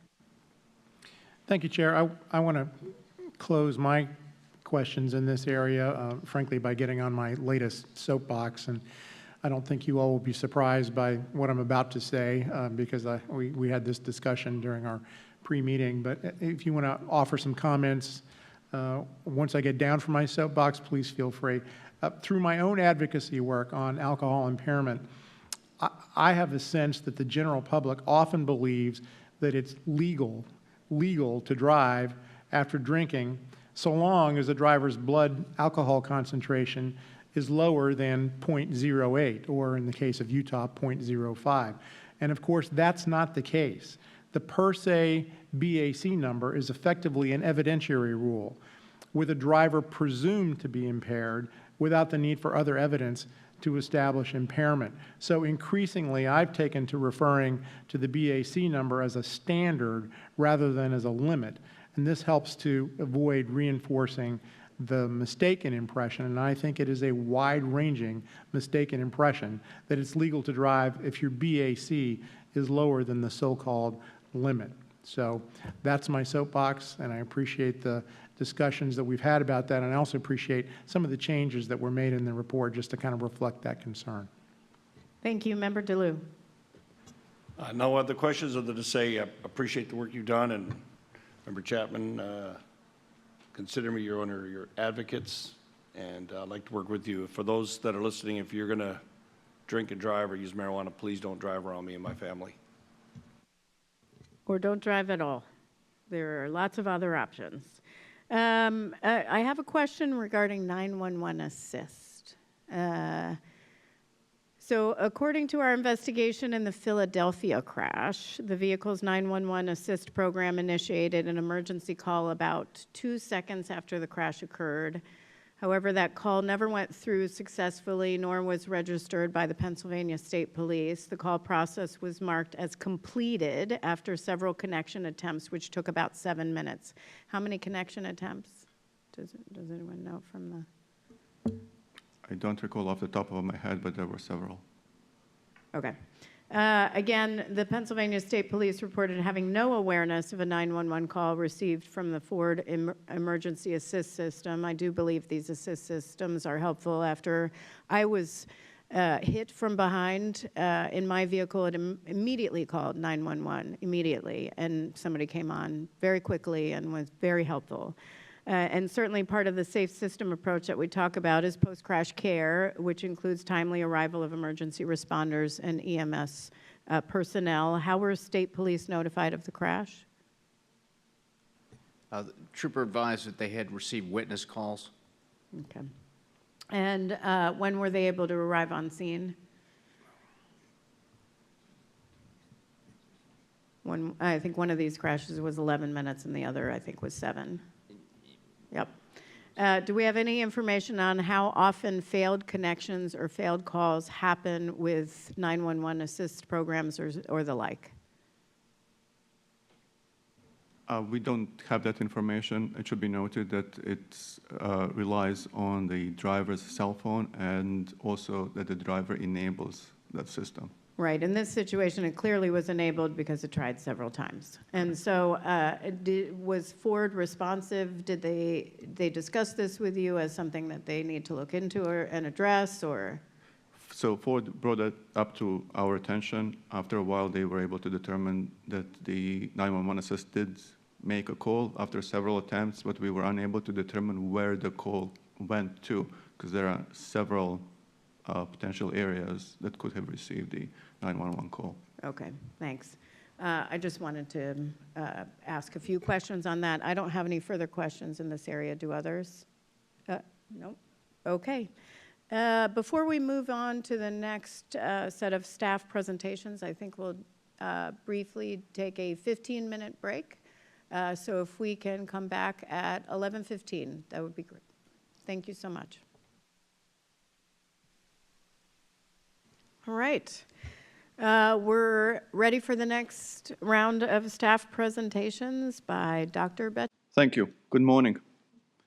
In this presentation, I will review several topics.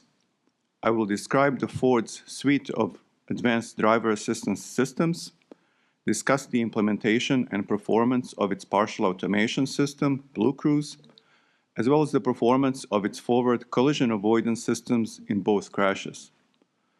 I will then examine driver disengagement in the two crashes and discuss the vehicle's driver monitoring system, DMS, and the limitations we observed.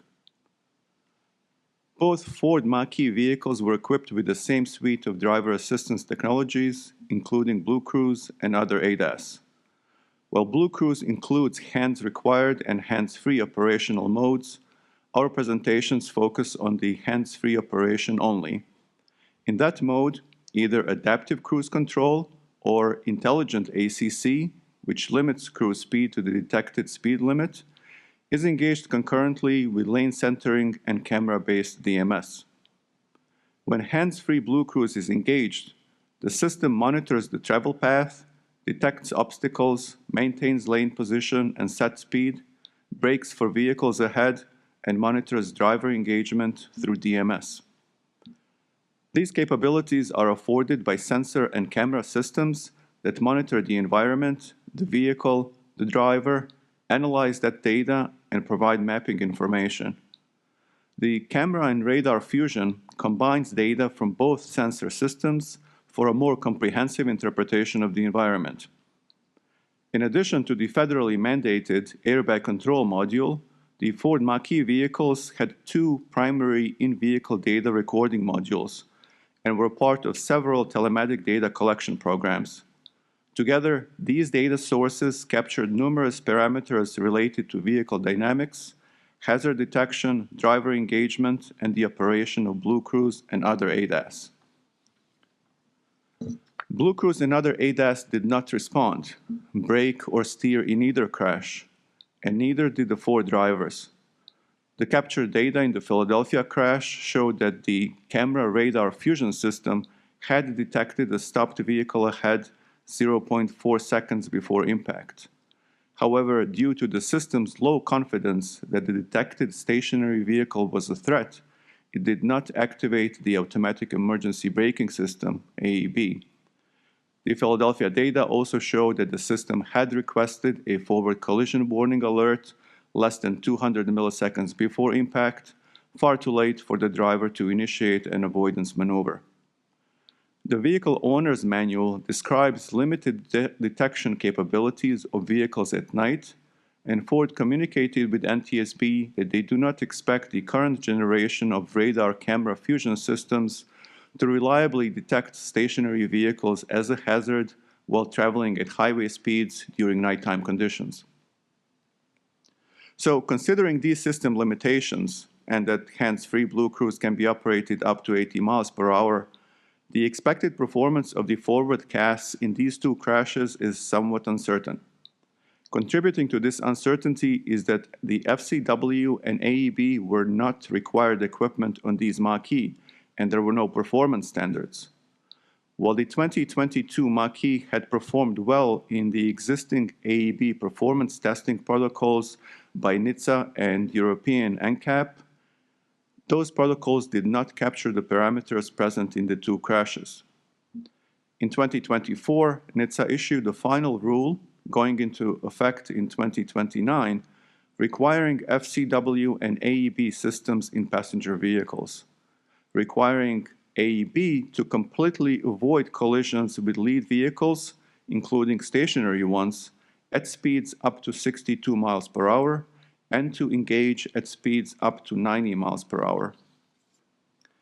Staff found that while the parameters of the two crashes were likely outside the capabilities of the FCW and AEB on the two Mach-E vehicles, The new NHTSA performance requirements address those parameters. Furthermore, specifically for the Philadelphia crash, where the speed limit in the area of the crash was 45 miles per hour, staff found that had the Mach-E been traveling at the speed limit, FCW and AEB would have been more likely to engage earlier, alerting the driver sooner or mitigating the crash. My next topic is driver disengagement. Due to functional and perceptual limitations, L2 systems will fail, such as mistaking a goer for a travel lane or failing to detect a hazard. And if driver's attention is directed elsewhere at that moment, the outcome can be fatal. With the L2 system controlling the vehicle imperfectly, the driver's role shifts to that of an automation monitor prepared to take control at any time. But the efficacy of driver's monitoring role is compromised by the risk of automation complacency. To mitigate this, manufacturers monitor driver engagement. Hands-free BlueCruise relies on camera-based DMS to detect driver disengagement. As shown in this image, the camera is located on top of the steering wheel column. DMS is designed to record 5 seconds of pre-crash data. Also captured is a single image of the driver. This is what the DMS camera sees, a view of one of the NTSB investigators. Given the position of the camera, the captured image does not show the steering wheel. When the system detects the driver looking away from the forward roadway for more than 5 seconds, it provides a series of escalating multimodal warnings. Additionally, the vehicle owner's manual includes warnings about system limitations and directives emphasizing driver's responsibility to maintain constant attention to the roadway.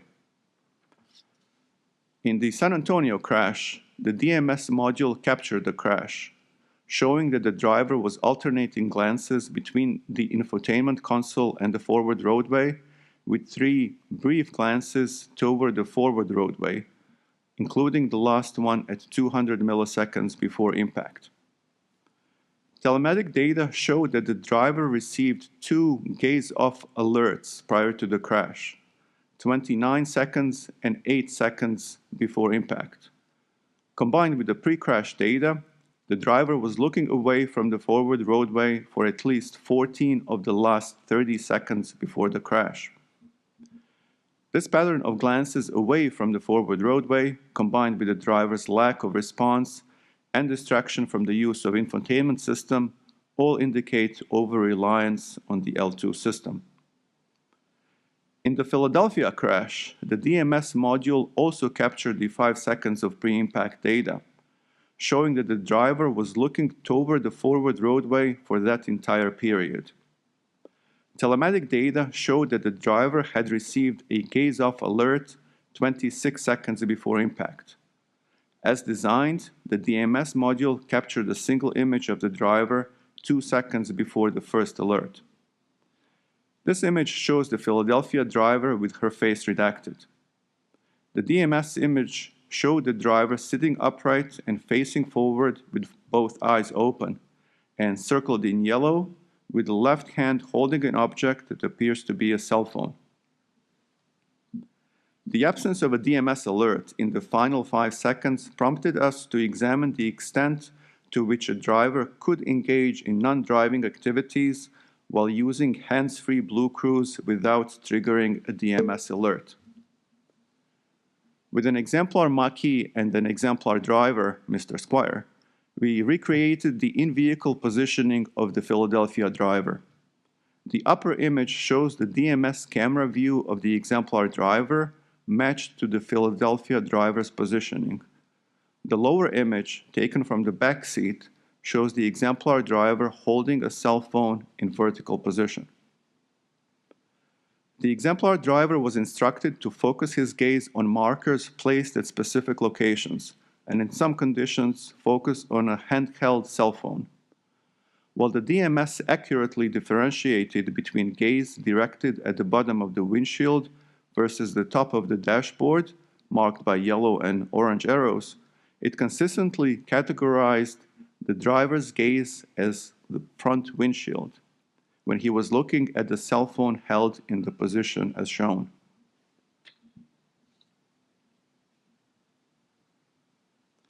While DMS in the Philadelphia crash showed that the system had detected the driver's gaze as looking toward the forward roadway, her lack of response, impairment, and apparent use of a cell phone at the time of the crash all factor in her disengagement. Her likely use of the cell phone in a manner to avoid receiving a DMS alert, along with the earlier gaze-off alert, indicate that her disengagement was at least partially due to over-reliance and misuse of automation. We found that the DMS on the Mach-E vehicles was designed such that even very brief glances to forward roadway reset the distraction alert timer. And furthermore, since DMS is designed to examine only the previous 5 seconds, the accumulation of glances away from the forward roadway is not captured. Finally, DMS limitation is in distinguishing between driver's attention to forward roadway and an object in driver's line of sight to the forward roadway permits distraction due to cell phone use without receiving a DMS alert. Staff has proposed one recommendation to Ford to improve critical DMS deficiencies. In each of our previous L2-related investigations, driver distraction and inattention stemming from over-reliance on automation were causal factors, resulting in NTSB issuing several recommendations pertaining to driver monitoring during L2 operation. Following the investigation of the first fatal crash involving a vehicle operating in partial automation mode in Williston, Florida, NTSB issued a recommendation to several automakers who at the time had vehicles with partial automation, Ford did not, to implement a more effective method of monitoring driver engagement beyond inferring engagement based on the driver-applied steering wheel torque alone. Ford's camera-based DMS represents a major improvement on that approach. Additionally, following investigation of a fatal crash in Mountain View, California, we issued recommendations to NHTSA and SA International to develop a DMS standard that would minimize disengagement and address automation complacency and misuse. However, that DMS standard is yet to be developed. While NHTSA continues research on DMS in support of a future potential mandate, other safety agencies around the world have developed testing protocols that account for some of the DMS limitations we observed in the San Antonio and Philadelphia crashes, including detection of cell phone use and evaluation of prolonged glance pattern. All of these factors highlight a critical need for NHTSA to develop a standardized DMS performance requirements. Staff has proposed closing the existing DMS-related recommendations to NHTSA and SA International and superseding them with a new recommendation to NHTSA to develop a performance standard for DMS that would address deficiencies observed in the current investigations, as well as minimizing disengagement and addressing automation complacency and misuse.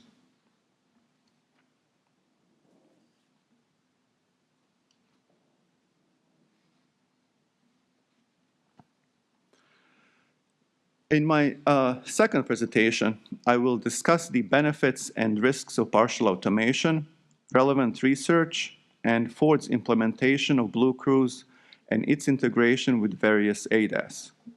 I will then examine the variations in L2 implementation and the absence of federal guidelines and standards. Understanding the benefits and risks of L2 systems necessitates examining its building elements. Considerable research has shown safety benefits of forward CAS in reducing crashes and of ACC in increasing following distance. However, the safety benefits of partial automation are debated, centering on this question. When we automate lane keeping within the limited functionality of L2 systems, do we gain safety benefits beyond those already achieved through AEB, FCW, and ACC alone? any potential additional safety benefits must be weighed against the increased safety risks associated with driver disengagement during L2 operation. Numerous naturalistic studies have found that drivers are more likely to engage in secondary activities during L2 operation than during manual driving, manifesting as greater interaction with in-vehicle or portable devices and longer eyes off-road glance durations. A recent IHS study compared crash rates of vehicles with L2 capabilities to comparable vehicles equipped with only crash avoidance ADAS, such as FCW, AEB, and lane departure warning, finding that the presence of L2 systems did not result in lower crash rates, so no additional safety benefits, concluding that L2 systems function primarily as convenience features rather than safety enhancements. With that in mind, we can examine Ford's implementation of BlueCruise. Intelligent ACC was not required to be engaged during BlueCruise operation, and when engaged, it permitted cruise speeds up to 20 miles per hour above the speed limit. The speed limit in Philadelphia crash was 45 miles per hour, and the Mach-E was traveling at 71 miles per hour. Even had intelligent ACC been engaged, which it was not, the speed tolerance would have allowed a cruise speed of 65 miles per hour, negating the system's intended safety benefit. BlueCruise operation does not require AEB availability. A driver can disable it. Although not a factor in these two crashes, such integration can remove a critical layer of safety during L2 operation. Ford's operational design of intelligent ACC and AEB systems reveals deficiencies in BlueCruise implementation and integration with other ADAS. Staff has proposed that Ford improve its implementation of intelligent ACC to use more appropriate speed tolerances and require AEB to be engaged during BlueCruise operation. Throughout staff's presentations, we emphasized that the driver is responsible for monitoring the environment and detecting hazards and automation failures. However, decades of research across industries and different modes of transportation has consistently shown that we, humans, are quite poor at the task of monitoring automation. And our experience shapes our perspective and behavior. A survey of owners of L2 capable vehicles across 3 manufacturers showed that owners that were more likely to view their system as self-driving also reported higher rates of engaging in non-driving activities. Safe and optimal L2 implementation does not depend on any single element. It requires a holistic approach.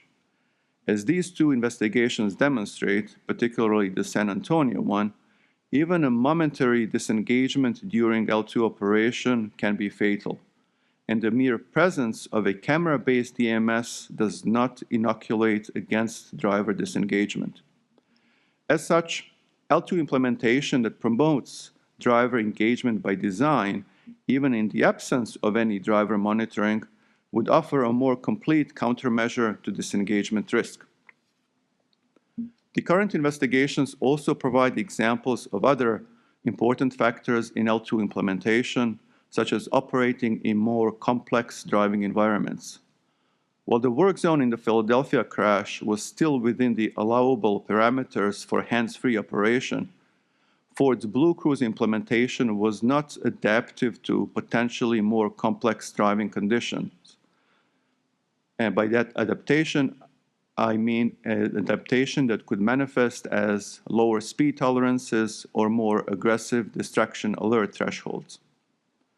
Some other positive examples of BlueCruise implementation included cooperative steering, which research has shown can improve driver engagement, and geofencing for hands-free operation, something that NTSB has recommended to other automakers in 2017. Consumer Reports and the IHS have recently started rating L2 systems, covering aspects of functionality and DMS capabilities, producing varied ratings across manufacturers, and in some cases, differing assessments of the same system, highlighting the variety of implementation approaches across the industry.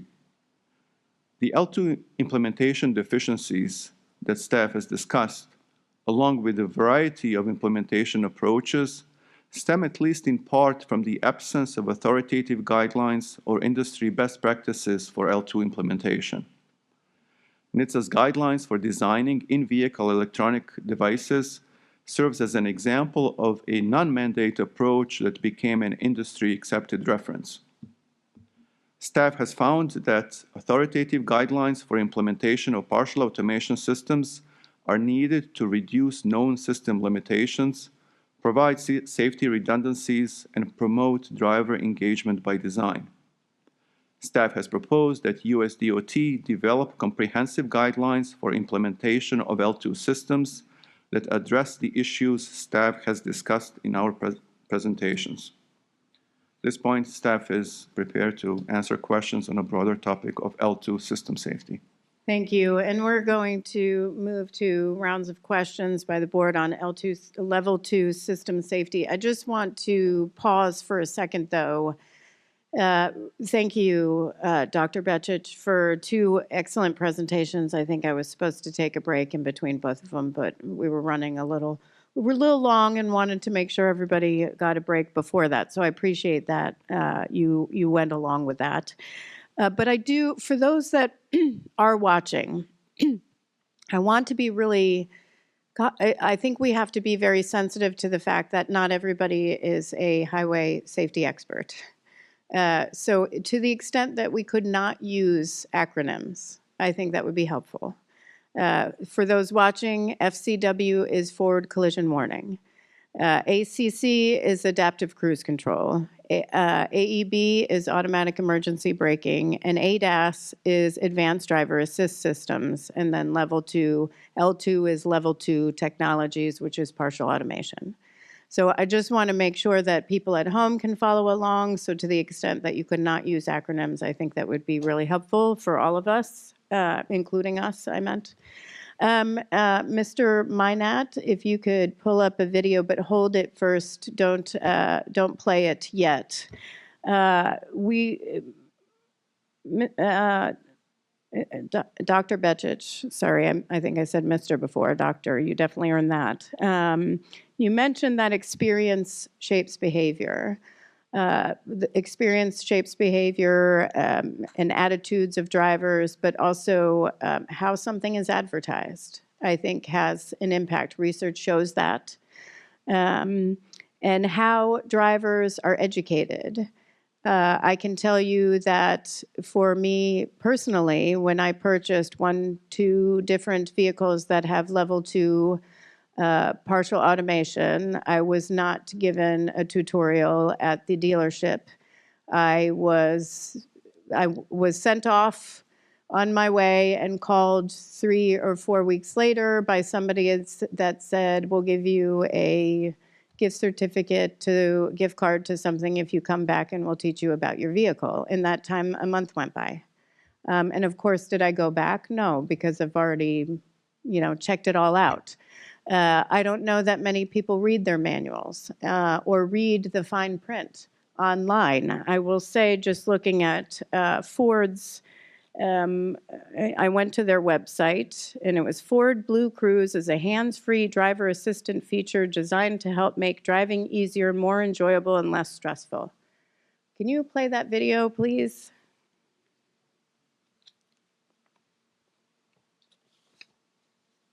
You guys okay back there? Yeah. Okay.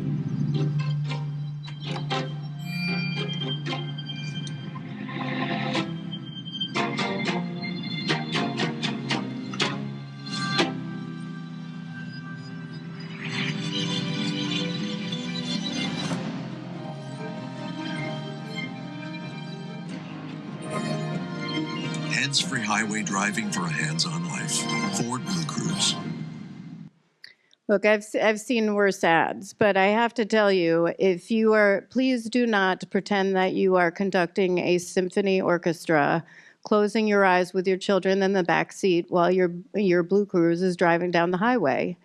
I do think how we advertise has a big impact on people who operate these vehicles and how we talk about it. If you just look at, and I'll go back to how BlueCruise talks about their vehicles, or Ford. Apparently, you're supposed to go to the website where it says BlueCruise is a driver assist feature and does not replace safe driving or driver's attention, judgment, and need to control the vehicle.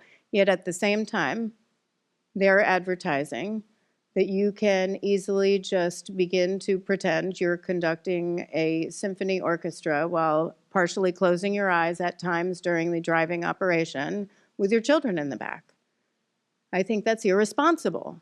That's not how we should be advertising these technologies.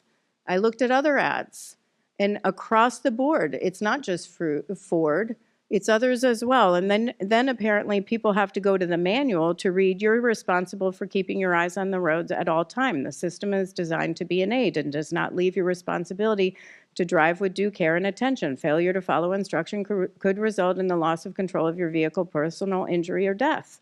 How many people actually read their manual? I would love to know that. Does anyone know that? Is there research out there? I read my manual because I'm a safety professional. My guess is we all do. Maybe some of us don't. But most people don't read it.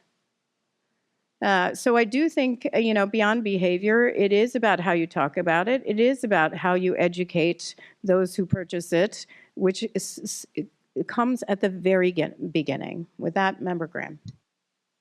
That's a good point, Chair. And how about when you rent a car? Exactly.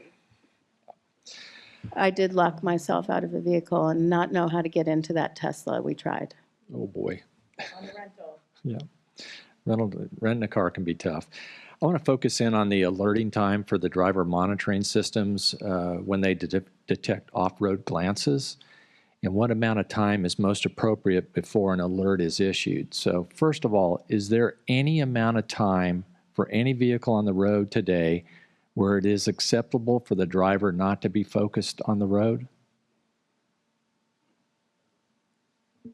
As a safety professional, we could not say that any interval other than 0 would be acceptable. Exactly. I think that's a baseline, and we're going to start this discussion.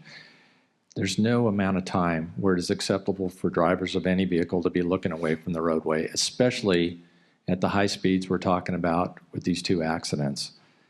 As far as NHTSA, National Highway Traffic Safety Administration, driver distraction guidelines go, which I will note are voluntary and not regulatory, what do they recommend as the maximum amount of time drivers should be engaged in tasks that take their eyes off the road? So you're referring to their guidelines for design of the in-vehicle systems, and they're based on the maximum of 2 seconds of gaze away from the forward roadway. Okay, 2 seconds there. And as far as the Euro New Car Assessment Program's performance requirements for L2, Level 2 driver monitoring systems, how long does the Euro New Car Assessment Program's regulations allow for off-road glances before a visual and auditory alert must be issued? So their timing is 3 seconds for the onset of the first alert. Okay, so we have 3 seconds there. So we have Dr. Betchett, our expert from the NTSB, saying no amount of time off-road glances are acceptable. We have NHTSA saying off-road glances should be kept to less than 2 seconds. We have the Euro NCAP, which requires a bimodal alert after 3 seconds of off-road glances. In the Ford's BlueCruise system, how long did we find it take for the driver monitoring system to trigger a bimodal alert? So Ford has selected the 5-second interval for the onset of the first alert, but should mention that the Ford's 5 seconds is among the, if not the shortest in the industry in the US. Okay, so we got 2, 3, 5 seconds. How far does a passenger vehicle travel at 70 miles per hour in 5 seconds? Do you know? It's about 90 feet, Mr. Squire.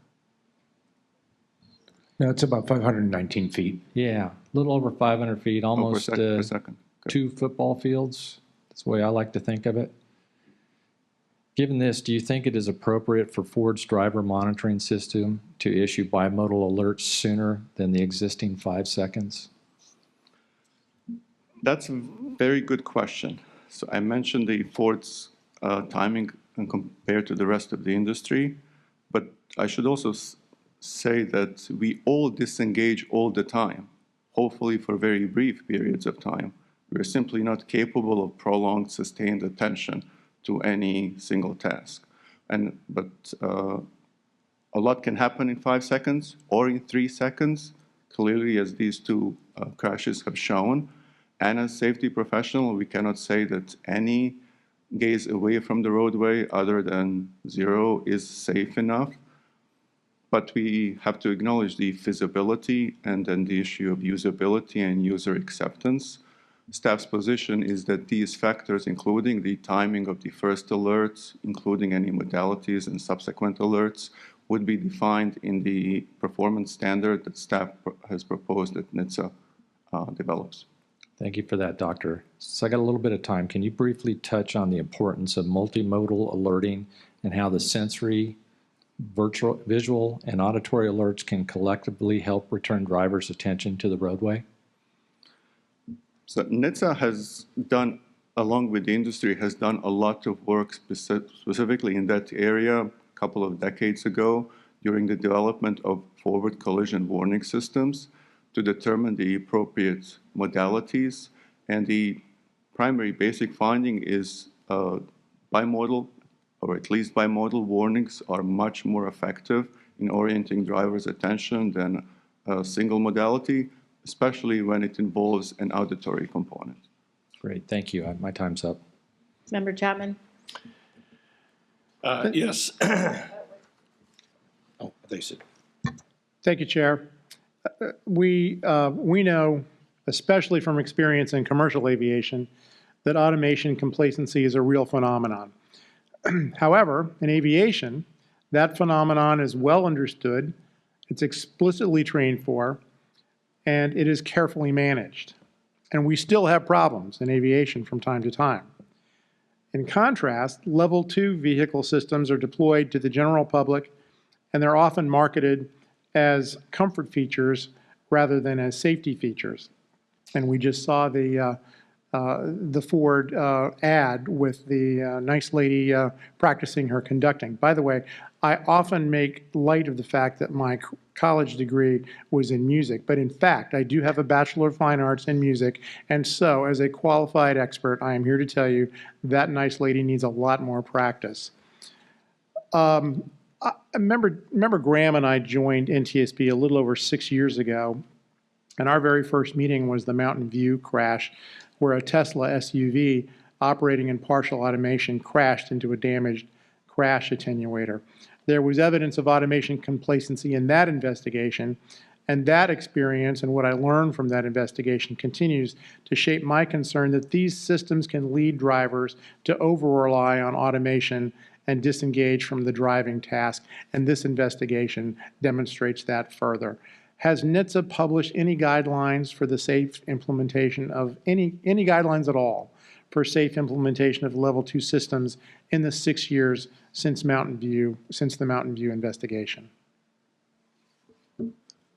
NHTSA's primary focus has been on higher levels of automation, so robotaxis and higher levels, while the issue with partial automation or Level 2 systems has not received anywhere near the attention, and there have not been any guidelines that could be used by the industry as to utilize the lessons learned to examine the best approaches and to avoid the pitfalls of the implementations.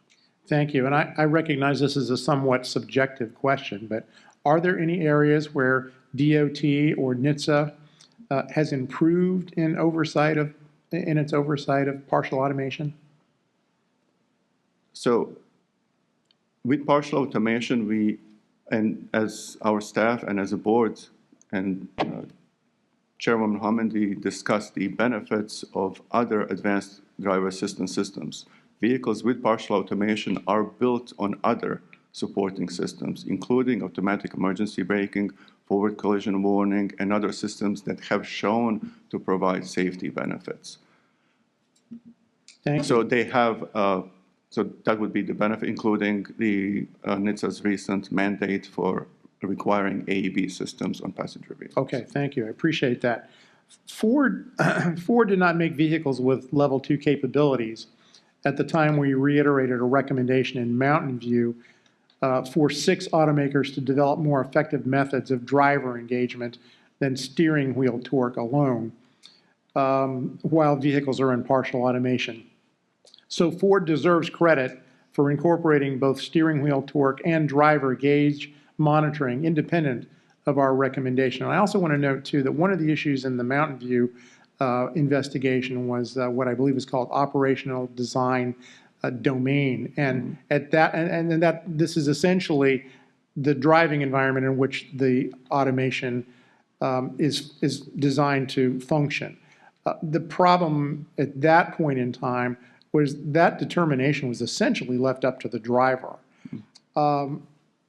I think Ford deserves credit here for seeking to address that issue through what they call, I believe it's Blue Zone, essentially the geofencing of where these technologies are available. So I do think that there is there's some reason here to give Ford credit for seeking to address some of these concerns. Again, they're doing so in an environment where there's really no standard that has been set forth, and I believe again that NHTSA and DOT have fallen short in not providing that sort of standard or guidance. How do we think the driver monitoring system on the crash-involved Ford vehicles here, how did they perform relative to the Euro NCAP driver monitoring performance criteria? So a couple of limitations that I discussed in my presentations are addressed in the Euro NCAP performance protocols, which does include detection of use of a phone. It does include examining the driver's prolonged gaze pattern to be able to identify these very quick forward and then longer off-road glances. So the Euro NCAP performance protocols and the requirements are higher. I should mention that even if the limitations that I have just discussed are addressed in this, the camera-based DMS will not eliminate all driver disengagement. As I mentioned earlier, we all disengage all the time. Thank you. Whether it's cognitive or more tangible distraction. Thank you. Thank you for that. Chair, sorry to go over. You're fine. Member DeLue. Yes, a little different path of questioning for me, if you don't mind. I was doing some research on it, and it says of July of 2025, Dr. Betchich, Ford reported that users had logged over 2 million hours of hands-free driving, covering over 500 miles in the U.S. and Canada. So are there potential safety benefits from the L2 system? That's an excellent question and a very challenging question. The benefits that I mentioned earlier on these vehicles stem primarily from the technologies such as automatic emergency braking, forward collision warning. If the question is whether operating a vehicle in partial automation mode is safer than operating that same vehicle in manual mode, that is very challenging because it requires controlling for all factors related to driving environment, to human-related factors, and there are many, and they are very complex. The IHS report recently compared vehicles with L2 capabilities to similarly equipped vehicles without L2 capabilities, finding no difference in crash rate. In the next performance by Mr. Squire, we will discuss the issue of data and what would be needed in terms of the improving the SGO database to begin to answer that question. So I guess to follow up on that one, do we get reports or do we have reports of potential, I call them near misses from my aviation world, where accidents were prevented because of the L2? Again, in the next presentation by Mr. Squire, we'll discuss the SGO database and the limitations of that, but that the database does not include near misses. If someone's using the L2 system on the highway at 60 miles an hour and falls asleep, what will the car do? So the system is designed to provide a series of escalating alerts, starting with the first one. If a driver continues not giving appropriate response, the system would eventually initiate a vehicle slowdown procedure where the vehicle would come to either a near stop or a complete stop. Okay. So this is a little bit of a hypothetical question, maybe just not for you, doctor, but if the drivers of these crashes had been constantly monitoring the road, as we've all been talking about, as a Ford manager suggests, do you believe they would have detected the stopped vehicles on the roadway? I think particularly I probably should focus on the San Antonio one.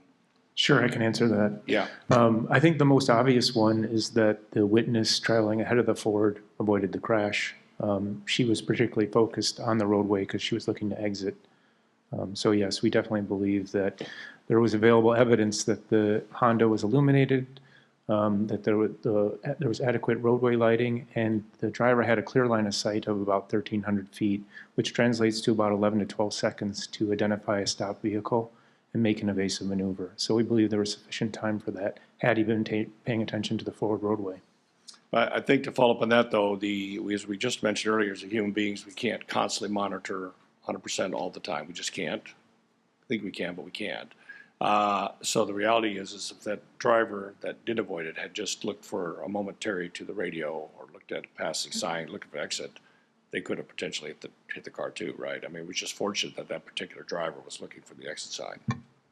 Yeah, I think it's difficult to speculate on that, but I would agree that anytime that there is always the chance that glances off the road can come in inopportune times. But having said that, I think your best bet is to pay forward attention to the roadway. Of course, the systems that we've been talking about are systems that can aid a driver in circumstances where they might not be 100%. We typically look at stacking those systems together so that the driver has a safe speed, intelligent speed assist systems, whether that's a passive or an active system, and then systems like automatic emergency braking, that if the driver doesn't detect the hazard, this vehicle is within a speed that those types of systems can activate, and if not totally avoid the crash, then at least slow the vehicle to either allow the driver more time to take an evasive action or mitigate a crash if it does occur. Real quick, if I would, on the automatic emergency braking, I happen to have a car that's got one of those. A lot of folks do. A lot of us try to get it deactivated because we'll try to brake at 40 miles an hour. The car I have, if I go through the parking garage of the grate at 20 miles an hour, it will automatically stop with anti-skid braking, basically. And so I think that system is not enough to rely on to save your butt. Yes, certainly that's a driver assistance system, and as Dr. Hum mentioned, we want the driver to be fully engaged. I'd also note that the new rulemaking does address false positives, and so there's testing included with that new rulemaking that'll become effective in 2029 that'll address the concerns that you're talking about as well. Perfect. I'd like to follow up with you later on that one. I've got a car they can use. Thank you. Thank you. I actually have also experienced automatic emergency braking, and I believe it saves a life. It did in my case, and it did with my daughter. So there are situations where it picks up stationary objects. I will be in a neighborhood and turn left on a curve, and it will pick up a vehicle ahead of me, and it beeps ahead of time, right? But overall, I think it's showed incredible safety benefits. But as you note, these are combined technologies. Individual technologies have pretty good safety benefits. AEB for collision warning, where this board has been extremely supportive of both over time. I personally feel that for me, adaptive cruise control is very beneficial. for ensuring safety. I said it, I monitor, but I also know that I'm staying at that speed all the time on the speed limit. With that said, why do we issue safety recommendations, Ms. Poland?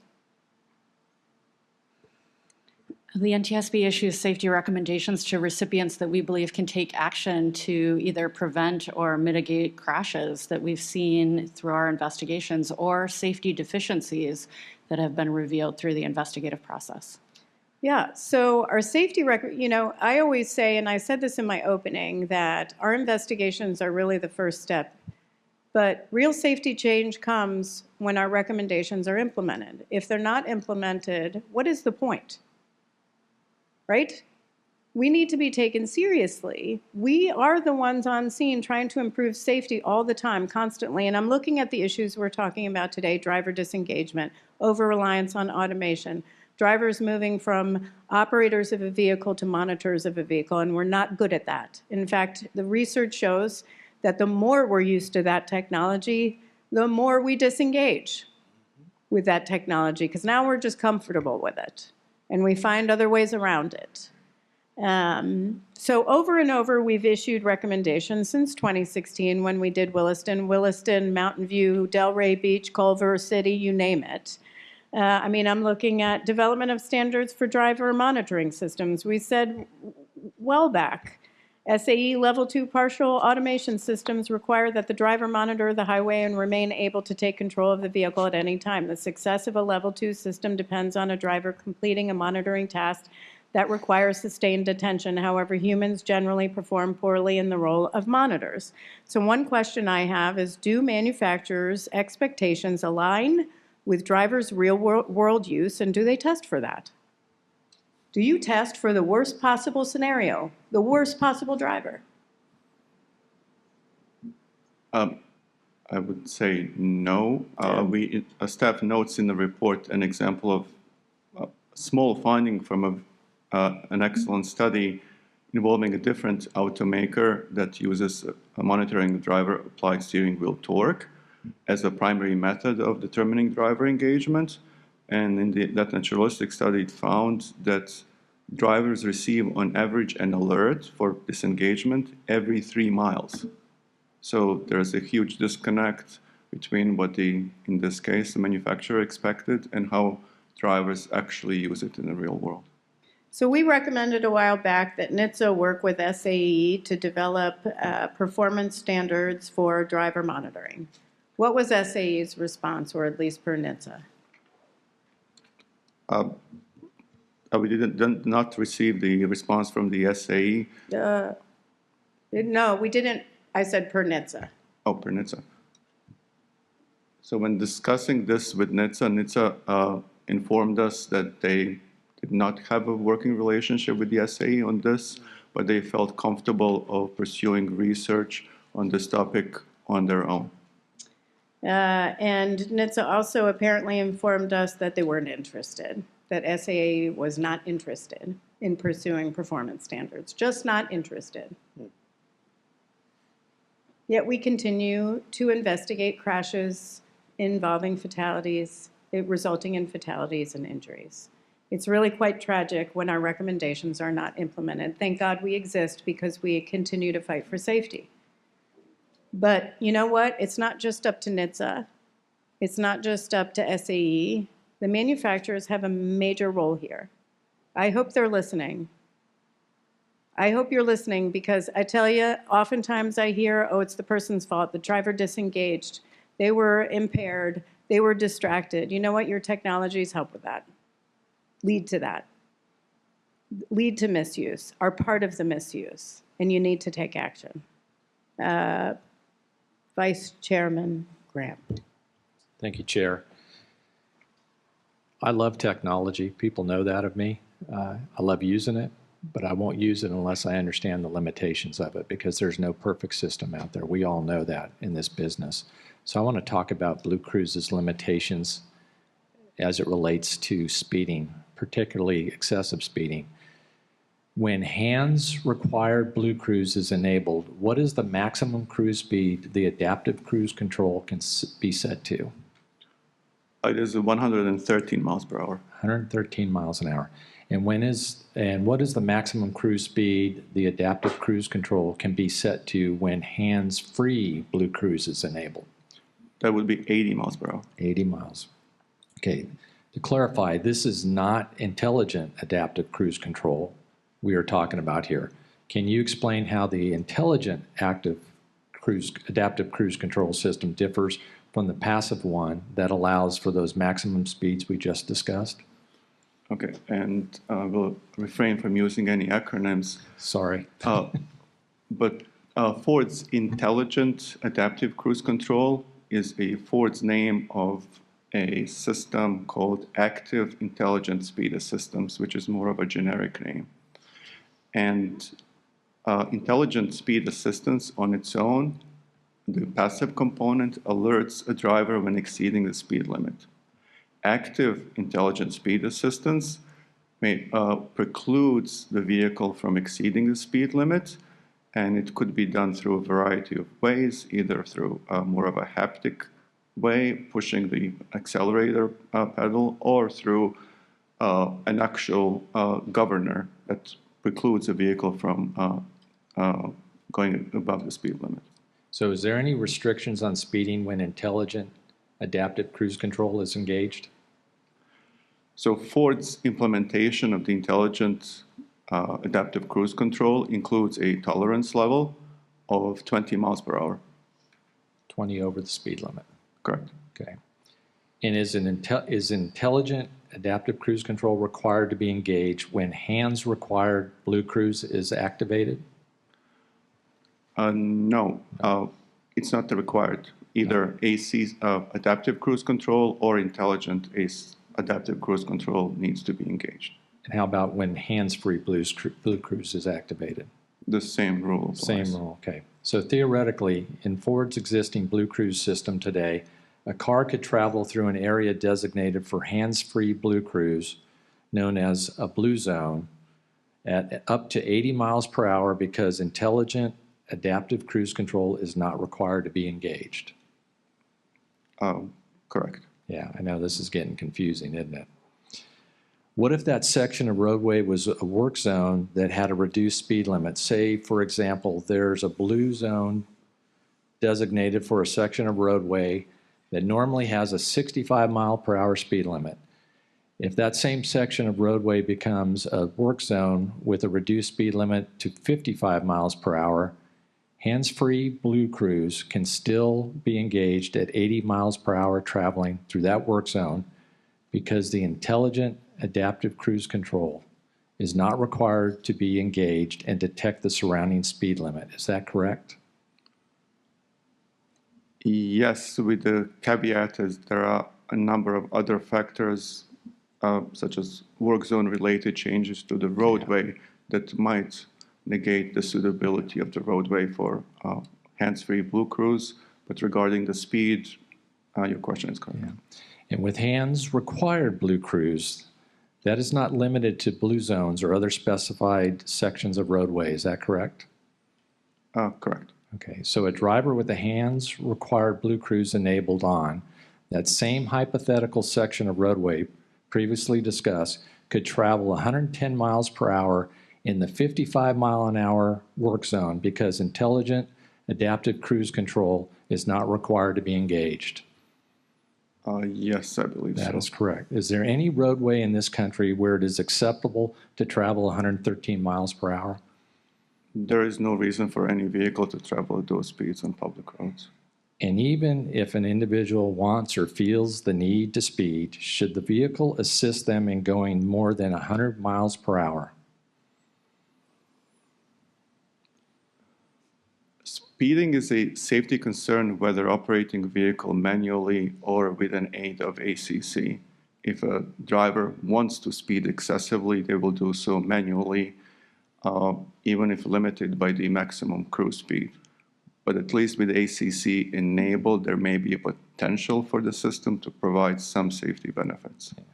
So I don't I don't see any safety benefit in that, in a system that allowing or helping assist them do that.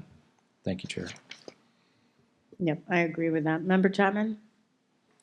Just a couple of technical questions, and you may know the answers to these, you may not. Do we know at what speeds and under what conditions the automatic emergency braking systems on these vehicles was no longer reliably able to mitigate a crash?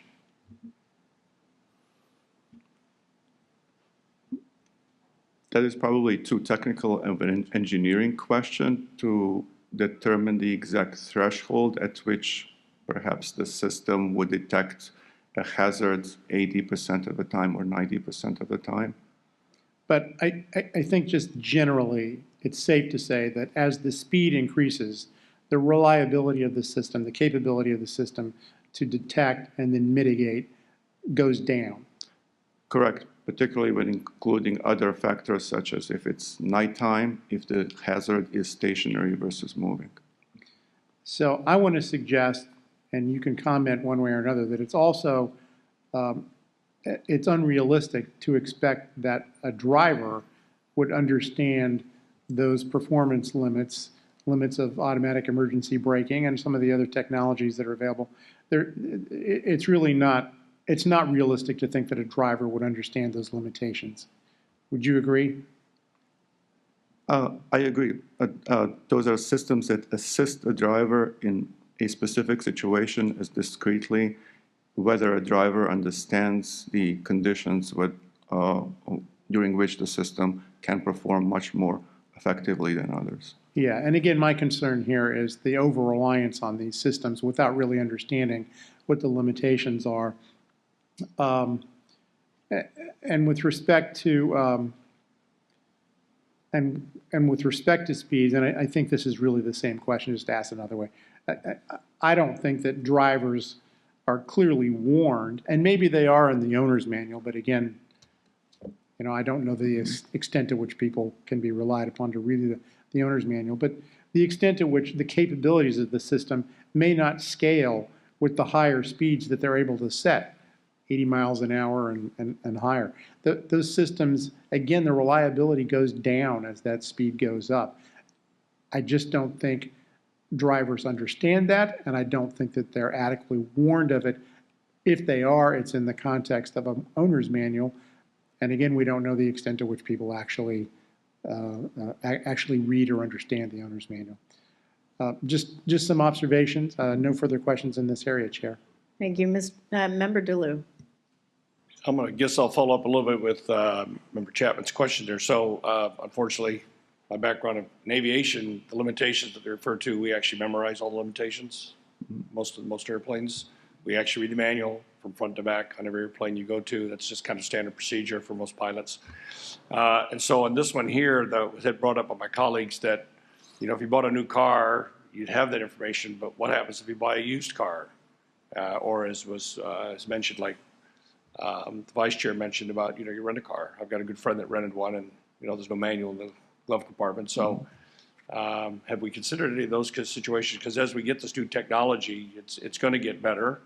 Like I said, my grandkids are going to have this stuff probably, but they buy a used car, which is probably their first car, but a used car, they may not have this.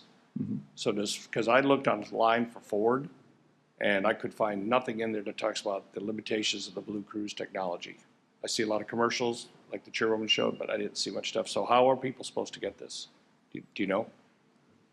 So regarding the limitations, we mentioned the vehicle owner's manual. I believe the Ford also has some video material regarding the general functionality and operation of BlueCruise, which does describe driver's responsibilities.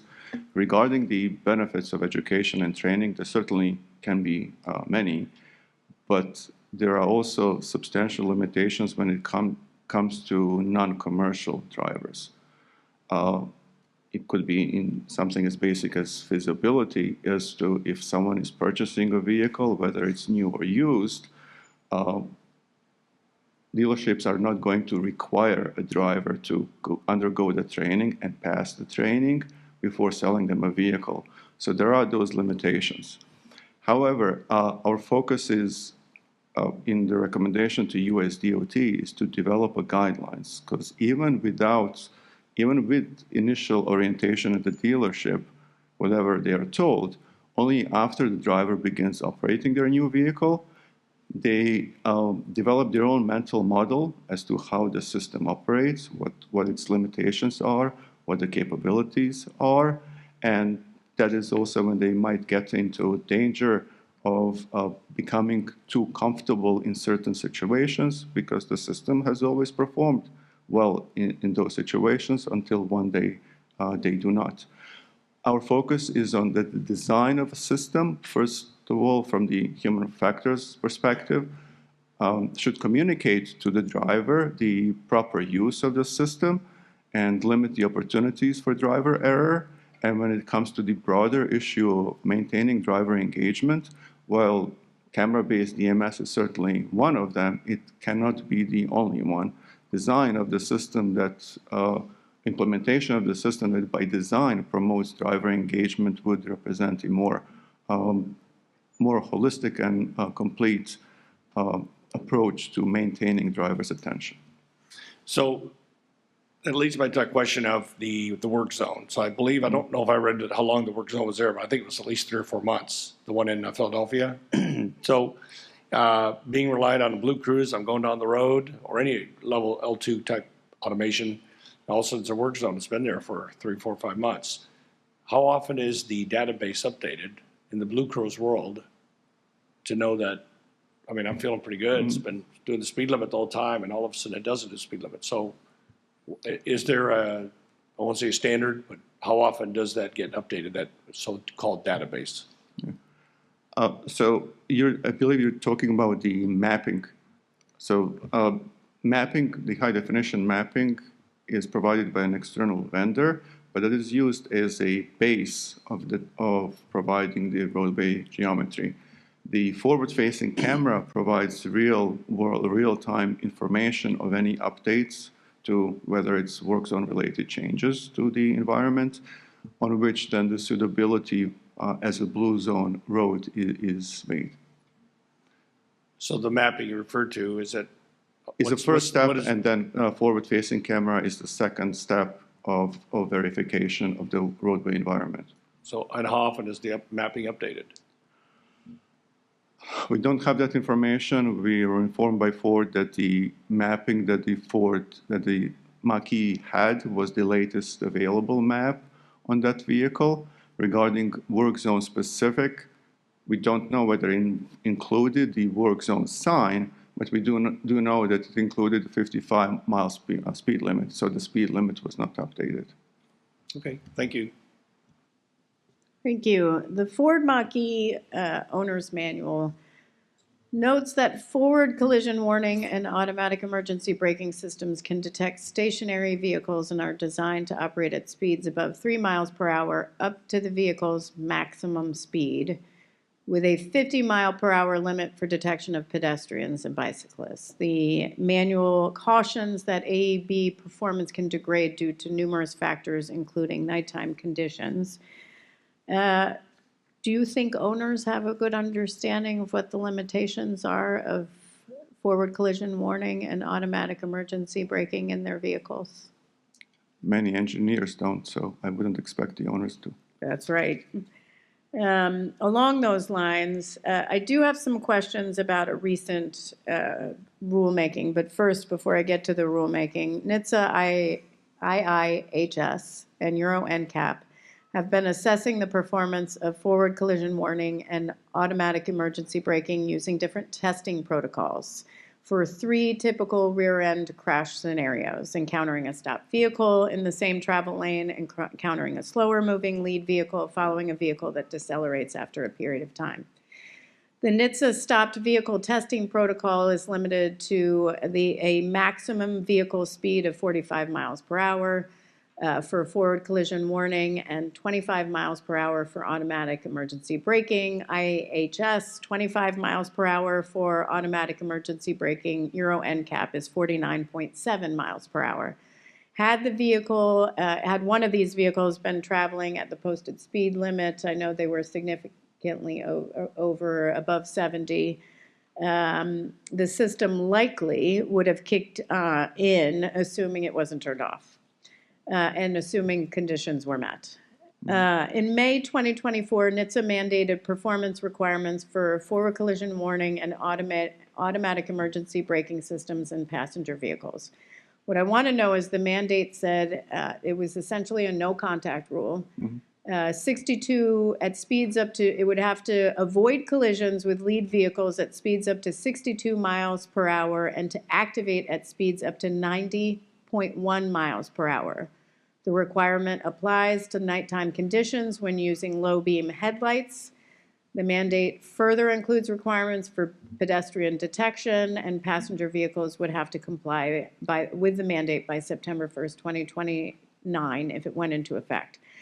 I'm wondering what and I have to say, because I have had automatic emergency braking kick in, what concern does it raise for kicking in?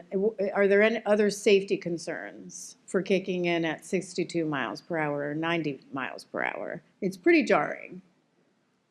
And the reason why I'm asking, and I know in this case it would have to slow farther back. It would have to take into account it can't be an immediate stop. But has there been research on that, or did NHTSA look at that as part of their proposal? What did they look at?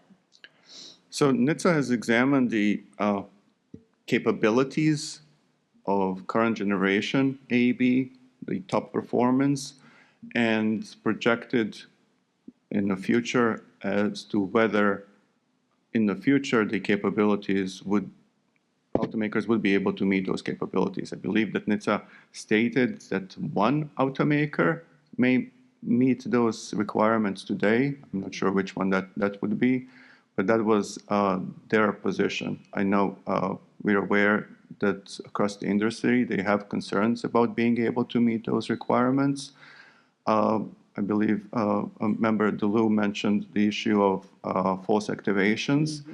In NHTSA's preceding notice of proposed rulemaking, they proposed removing a test for false activation, but based on our comments that those should be included because they are very important, especially when vehicles are following closely behind, the final rule does retain the test for false activation. Great, thank you very much. Vice Chairman Graham, I'm trying to get used to it. I know. All right, thank you. I want to talk about the San Antonio crash and the surrounding circumstances of that. Let's see, we had a vehicle that was stopped in the middle lane of a highway. It was a well-lit roadway with no significant weather, grade changes, unexpected roadway conditions, or other obstacles in the area. And we classified the traffic at that position and before as light or sparse. And the Ford was in hands-free BlueCruise system activated at the time of the crash. Is that all correct? Quickly summarized? Yes, those details are correct. So how is it that despite otherwise favorable conditions, none of Ford's systems were able to detect a stationary vehicle that we believe had their hazard lights illuminated in a well-lit area of the roadway with sparse traffic? Detection of a stationary vehicle as a hazard is extremely challenging, and it has been very challenging since the first generation of forward collision warning systems, when those systems would reliably and every single time detect an overpass as a hazard. So it is not the issue of detecting that there is an object on the road, but rather determining that it is a vehicle, that it is in a travel lane, that it is that represents a hazard. Okay, so let's talk about the testing protocols for these vehicles. And according to the new car assessment program's testing protocols for a stopped lead vehicle condition, which was the condition we were talking about here in San Antonio, what are the maximum vehicle speeds required for testing forward collision warning and automatic emergency braking? Generally about 45 miles per hour. For the forward collision warning, and would the AEB be 25? In the U.S., 25. In the U.S., okay. How about the Insurance Institute for Highway Safety? 25 for automatic emergency braking. Okay. And then the Euro new car assessment program, what speeds are we talking about there? I believe 40 miles per hour. Recently, IHS has increased the testing protocol for AEB to go up to 40 miles per hour. Okay. So to clarify, we have no evidence that the Ford's forward collision warning or automatic emergency braking system activated in the San Antonio crash. Is that correct? We have evidence that it did not. They did not. So now Ford told us that they knew the limitations of the AEB technology prior to the investigation. Can you explain what Ford knew about the limitations of their automatic emergency braking system at high speeds? So they have described to us, and that this applies in their belief and in our belief across the industry, that the challenge is with the detection of stationary objects as higher speeds, because the confidence level that vehicle, that detected object is a threat, is never high enough to engage automatic emergency braking. Because as mentioned with false activations, the false activation of automatic emergency braking can be potentially very dangerous. And that is different to false activation of forward collision warning, which might end up being only a nuisance alert. Okay. So how did Ford communicate these limitations to vehicle owners? Through the vehicle owner's manual primarily. Through the manual, okay. Do you believe these systems should be allowed to be engaged at speeds exceeding those that were tested, especially with the known limitations? The BlueCruise or the automatic emergency braking? Either. It's speeds that they're not tested at. Do you think you should be able to have these systems be used at that? So AEB could provide benefits in mitigating a crash even at higher speeds, but those would be much more likely to occur when detecting a moving vehicle ahead. Okay. Okay. So as a broader point, I think it's a huge issue that advanced driver assistance systems, and this likely extends well beyond Ford, that have these significant limitations that are not clearly communicated to or well known by the public. If I were a driver and my vehicle was equipped with automatic emergency braking, I would assume that an advanced driver system, which is what these are billed as, would be able to detect a stopped vehicle in the middle of a highway with the hazard lights on in a well-lit area. The bottom line is, I think this should be a wake-up call to the manufacturers and the regulators alike to step up testing protocols for these systems to improve their performance, as well as better communication with vehicle owners about the significant limitations. Thank you. Member Chapman. No further questions in this area. Thanks. Member DeLue.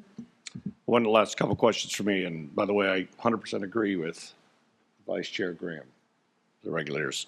I have a question, a little bit to follow up on the mapping thing. So I did some research on the BlueCruise. So if I bought a new car, a new Ford, for instance, they tell me the subscription is good for 90 days. If I want to go beyond 90 days, I got to pay, and it's a one-time fee, which is pretty expensive, or I go buy yearly fee. So let's say I get the car, and after 90 days, I don't get the subscription. But then 6 months later, I decide, okay, I'm not going to let my son Peter drive it. I'm going to drive it now. When I get the subscription, does the mapping then update automatically? Or how does that work with the mapping piece versus the subscription? I believe the approach would be the same, is that the mapping, any updates would be sent to any vehicles that have a subscription. And let's say I decide I'm not going to do it anymore, so I'm driving on the freeway with my BlueCruise, and then my subscription ends at midnight, I suspect. I don't know if they go by midnight. Does the BlueCruise turn off, or does it keep working, or what's the, for the operator who's driving it, because maybe somebody forgot to pay the bill, is it pretty knowledgeable that the BlueCruise is not working? I'm not certain, but I would expect that the same approach would be as if a DMS is unable to detect your gaze, meaning that the necessary requirements for the operation are not met, so the vehicle would initiate a slowdown process, whether it would require you to follow the, to take full control of the vehicle. If you do not, it would initiate a slowdown procedure to bring the vehicle to a stop. I'm just curious, this driver monitoring system, DMS, for that acronym, is if this is all spelled out, also the limitations in the manual. Because, the subscription I thought was kind of expensive, so some people might decide not to pay for it anymore, at least for a couple of months, and then it might have an effect on the BlueCruise. It may not be able to engage it, which is what I would hope would happen, but do we know that for sure? Is there any? The limitations of a driver monitoring system are discussed in the vehicle owner's manual, and specifically things that the driver should avoid wearing to avoid situations in which DMS is unable to detect drive escapes. And pay your monthly subscription, for instance. Yeah. Okay, thank you. Yeah. Nice job. I appreciate the info. Right, other questions? Anything else for this part? Okay, Mr. Squire, you are up for your presentation. Thank you. All right. Okay, I guess I'll start saying, well, good afternoon.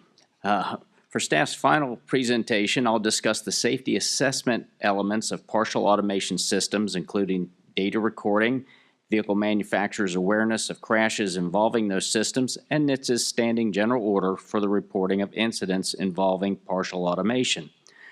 I'll also discuss previous safety recommendations pertaining to data recording.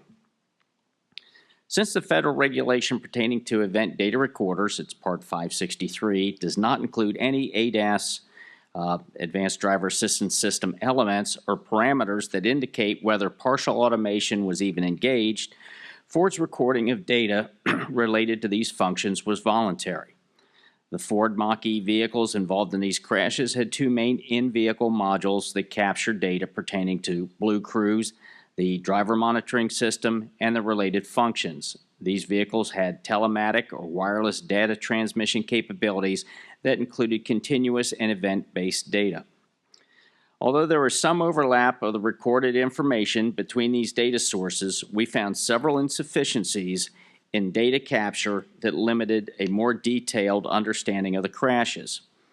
In the San Antonio crash, the BlueCruise module did not capture the crash at all, so information about the sensor's potential detection of the stationary Honda and the images from the forward-facing camera were not recorded. In the Philadelphia crash, although the BlueCruise module captured the crash, it was designed to record only 2 seconds of pre-crash data, which limited a more comprehensive assessment of the movement of the genesis that was detected ahead of it. Additionally, the telematic data collection program that transmits continuous BlueCruise-related information did not record any portion of the crash trip. Furthermore, telematic data collection programs are designed so that they do not include parameters indicating that a crash had occurred, such as an airbag deployment. While we noted limitations and insufficiencies with data recording in the two crashes, Ford was not required to record any of this information. Without a regulation, critical information such as L2 activation and hazard detection remains inconsistent and inaccessible to local law enforcement, safety investigators, regulators, and the manufacturers. For these crashes, Ford had learned of the San Antonio crash nearly 2 weeks after it occurred through a post on a Ford Mach-E online forum monitored by Ford staff. For the Philadelphia crash, Ford learned of the event about a month after it occurred. In this case, the investigating law enforcement agency, Pennsylvania State Police, had contacted an NTSB investigator inquiring about their experience with the BlueCruise system. When our office contacted Ford to obtain more information about the crash, we learned that Ford was not aware that it had occurred. In 2021, NHTSA issued a standing general order requiring manufacturers to report certain crashes that included L2, Level 2 equipped vehicles where the system was engaged or attempted to be engaged within 30 seconds of a crash. The SGO's stated purpose is to monitor manufacturer compliance with safety defect obligations, collect crash data to identify potential safety concerns. The agency publicly publishes select incident information. The Standing General Order reflects NHTSA's recognition of a potential safety risk and provides a mechanism for safety assessment of partial automation through incident data. However, it has significant limitations. Specifically, there's no advanced driver assistance system data recording or automatic crash reporting requirement when a Level 2 system was active. To fulfill the reporting requirements, a manufacturer must first be aware that a crash involved their vehicle being operated in partial automation mode. NHTSA's Standing General Order database illustrates these limitations. Since the implementation in 2021, 9 automakers have reported fewer than 10 incidents each, and no automaker other than one has reported more than 100. Our last review, Ford had reported 35 incidents, while Tesla had reported more than 2,400, representing 85% of the reported incidents. The source of manufacturer awareness is notable. Although telematics was the most common means of identifying reported incidents, nearly all telematics-based reports came from Tesla. These reported numbers are meaningful, considering that for the 2023 model year, more than half the vehicles produced had some form of Level 2 system. The San Antonio and Philadelphia crashes reveal limitations with the design of Ford's telematics data collection programs, which did not transmit direct crash parameters such as airbag deployment. These limitations restrict the automaker's ability to identify relevant crashes and comply with the requirements of the NHTSA's Standing General Order. Delays in Ford's awareness of San Antonio and Philadelphia crashes and reporting disparities across manufacturers in both the number of incidents reported and the information sources for the reports show that the Standing General Order database does not likely reflect the full extent of Level 2 related crashes or the factors that contribute to these crashes. And without standardized systems for automatically notifying automakers of relevant crashes, reporting of applicable incidents will remain incomplete while also limiting a manufacturer's ability to investigate the crashes and potential safety risks. Staff has proposed that NHTSA require automakers to equip their vehicles with the capability to process telematic notifications of crashes that meet the reporting requirements of the Standing General Order for Level 2 systems. As a result of the 2016 investigation involving a vehicle operating in partial automation mode in Williston, Florida, the NTSB had made 3 safety recommendations to NHTSA and the U.S. Department of Transportation to define and apply data parameters for automated vehicle systems and defined a standard format for reporting this data. In action by the U.S. DOT and NHTSA in mandating recording of advanced driver assistance system related elements hinders crash investigations, as well as limiting the usefulness of the Standing General Order database for Level 2 incidents, thereby reducing NHTSA's capability to effectively monitor the safety of Level 2 systems. Staff has proposed closing the existing data recording related recommendations to U.S. DOT and NHTSA and superseding them with a new recommendation to NHTSA to amend the existing regulation in Part 563 to require recording of parameters related to the operation of Level 2 systems and other advanced driver assistance systems, in addition to those related to driver engagement. Thank you. This includes staff's presentations, and we welcome your questions related to the Level 2 crash data. Thank you, Mr. Squire. And I'm gonna start because I have commented many times about NHTSA's Standing General Order. So NHTSA, in our previous our previous investigations, it might have been Mountain View, it might have been before that, they essentially said they were going to regulate Level 2 systems through defect investigations. Well, in order to do a defect investigation, you have to know about a crash. In order to know about a crash, the automaker needs to know about a crash. In order for the automaker to know about the crash, you have to have recording capabilities to actually know what happened in the crash. It's well intended, the Standing General Order, and we want that information, certainly. We have weighed in saying, keep this, we need this information, but it has some serious flaws.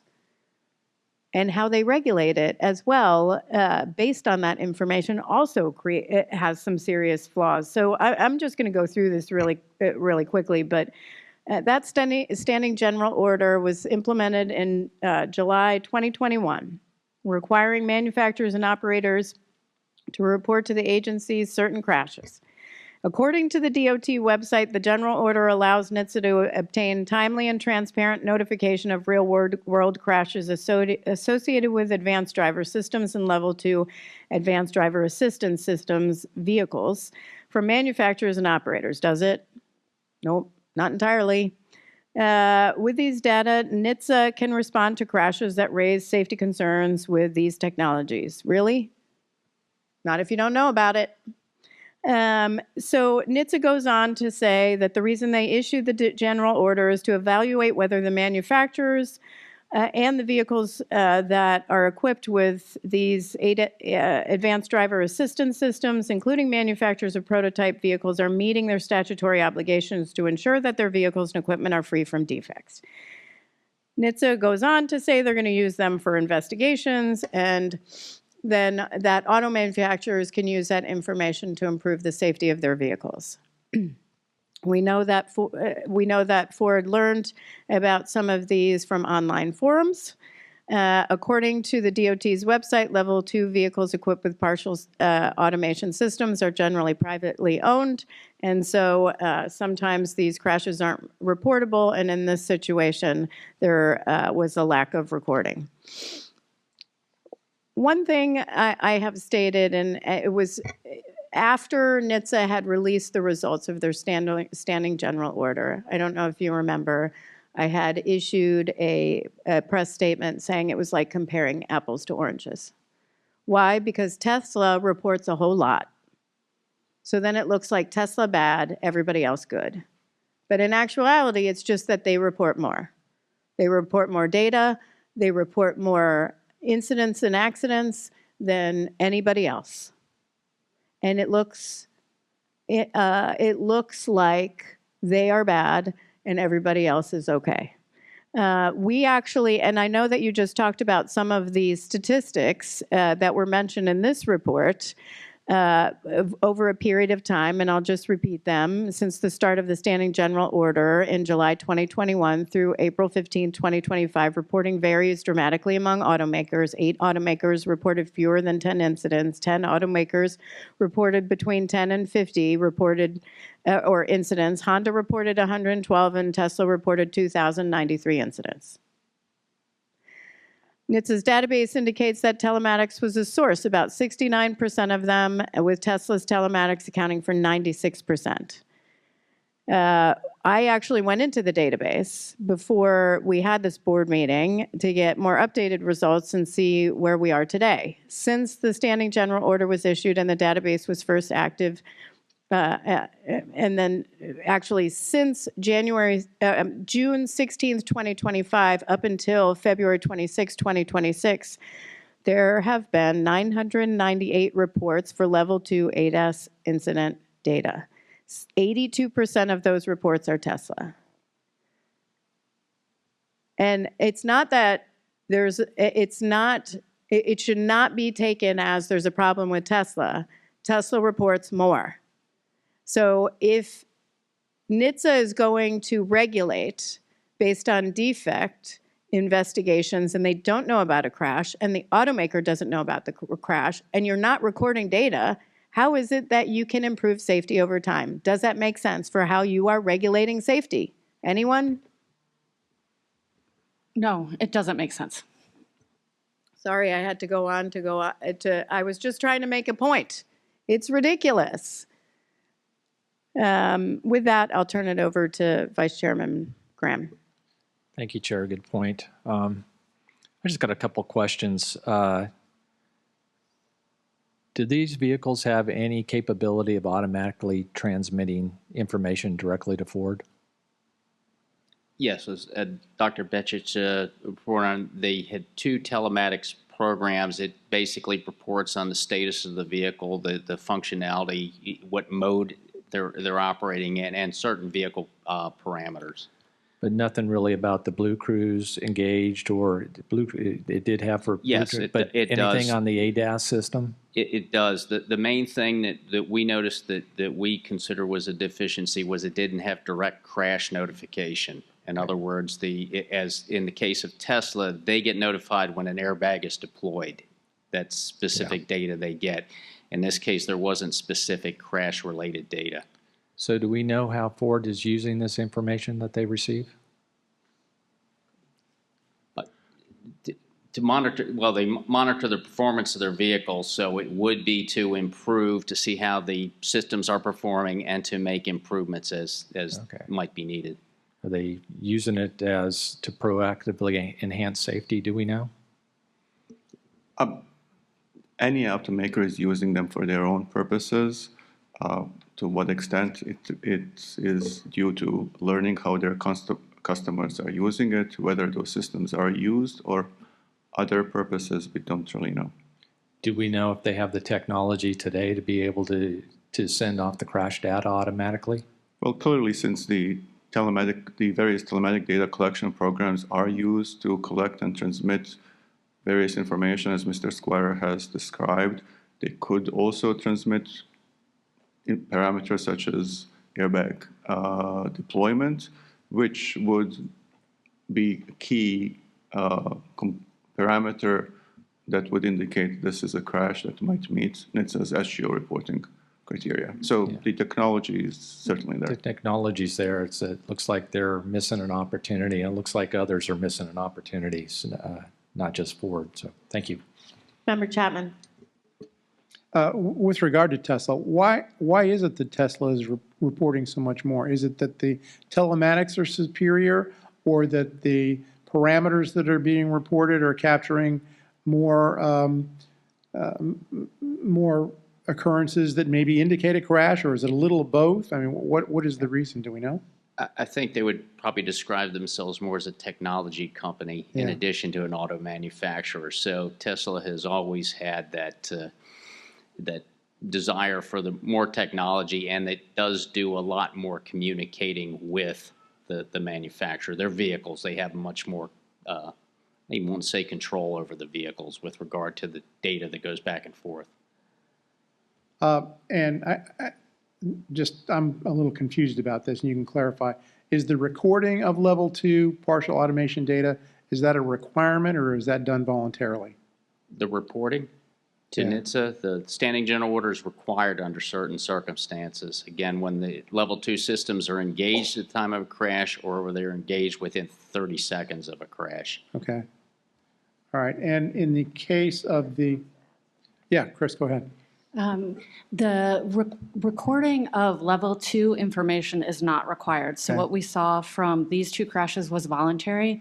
And Mr. Squire can talk about this more, but even the data that's on an electronic data recorder or an airbag control module, however you want to refer to that, that recording is not required. But if a manufacturer does have an electronic data recorder, then there are specific requirements for what must be required. Okay. But those do not include any sort of parameters dealing with advanced driver assistance systems or SAE level 2 activation or engagement or anything along those lines. Okay, thank you. That's helpful.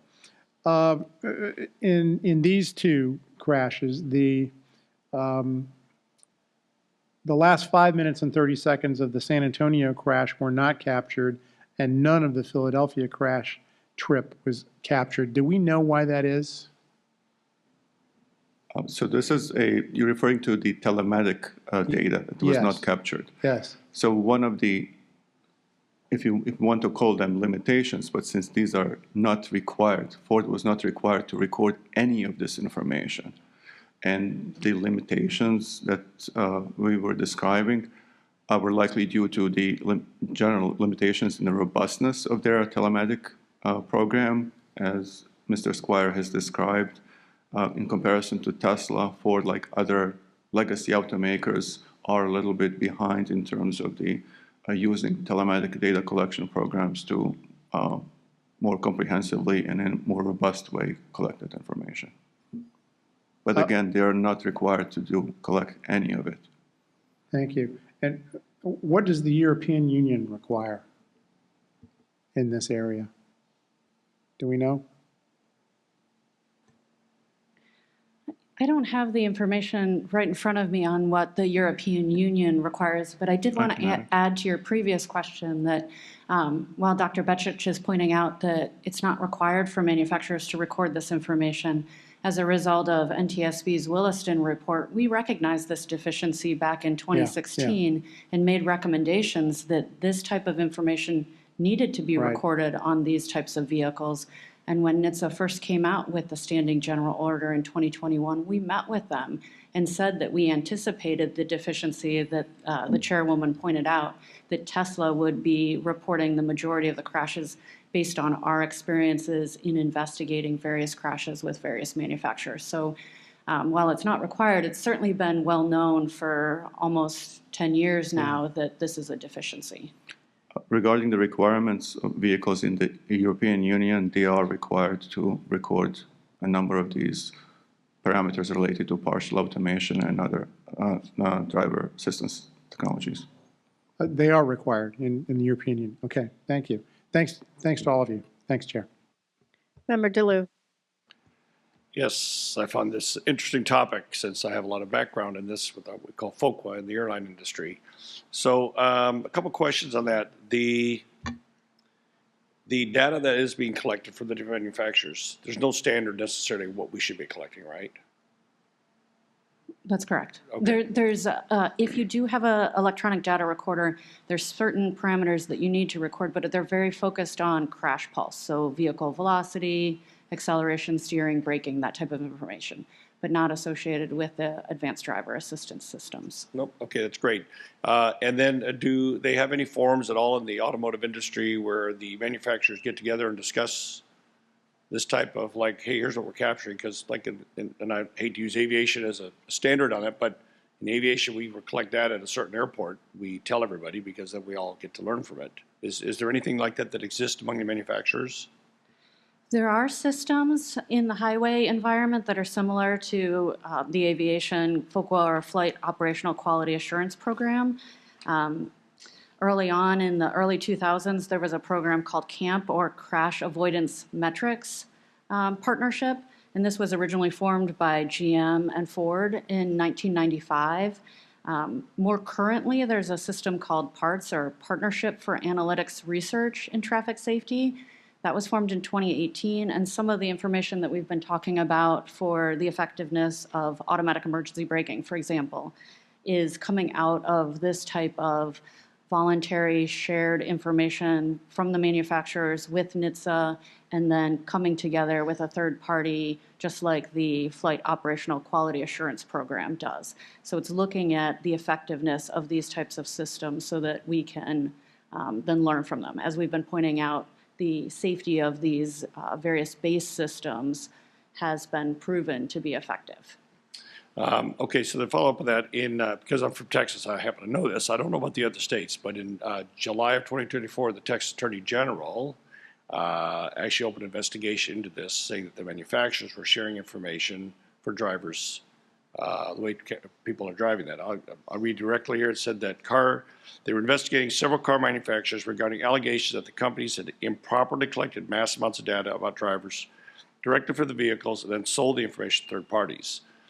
So I don't know what other states are doing. Are you seeing that could have a negative effect on this discussion we're having?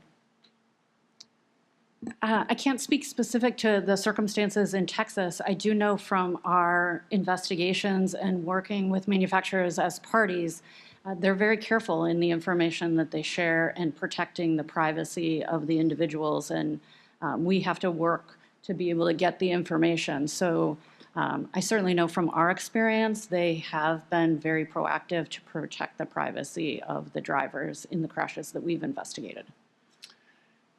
One last squirrely question, I guess, on the whole subject of telematics. So let's say I get one of these brand new Ford Excursions that have the BlueCruise, and I'm driving it, but I rented it. So do rental cars, this telematics, if you have it, does it get to the rental car company or does it go to Ford? I mean, are we collecting the data from rental cars, let's say? Well, regarding the general telematic data collection programs that Mr. Squire described. So those go directly to Ford. Whether a vehicle owned by a car rental company allows it, because car rental company may disable it. But typically, that telematic data would go to Ford, not to car rental company, whether they have their own device that collects information. Is there a prohibition that the private owner of a car that has EDR, can I disconnect it? Is there any prohibition for me doing that? I wouldn't know. Because they posted online where the EDRs on all their cars, and it tells you disable them. Are you saying, is there the ability for individual owners to disable the electronic data recorder? Well, they can.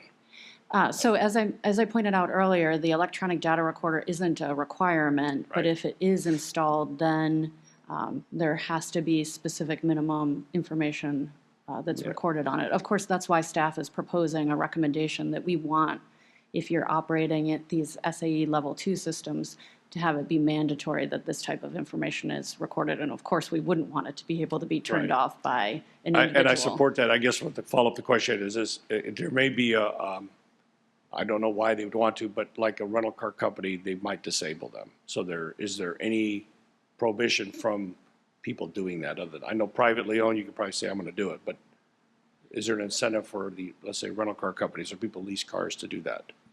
I guess I'm going to refer back to our proposed recommendation that we would want it to be a requirement. Regardless. And if it was a requirement, then they would not be able to disable that type of a recording system. Which I support. Thank you. Thank you. Nice job. Vice Chairman Graham, anything? Do you have anything? Anything further?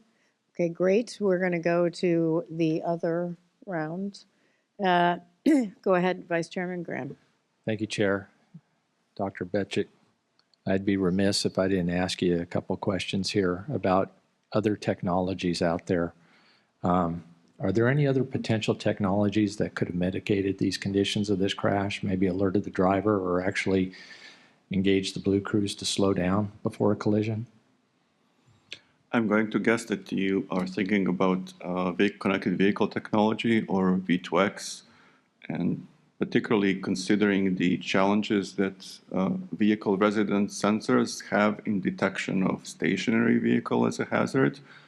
The V2X would be an excellent technology because stationary vehicle or moving would not present a challenge of providing a much earlier alert to a driver about a potential hazard.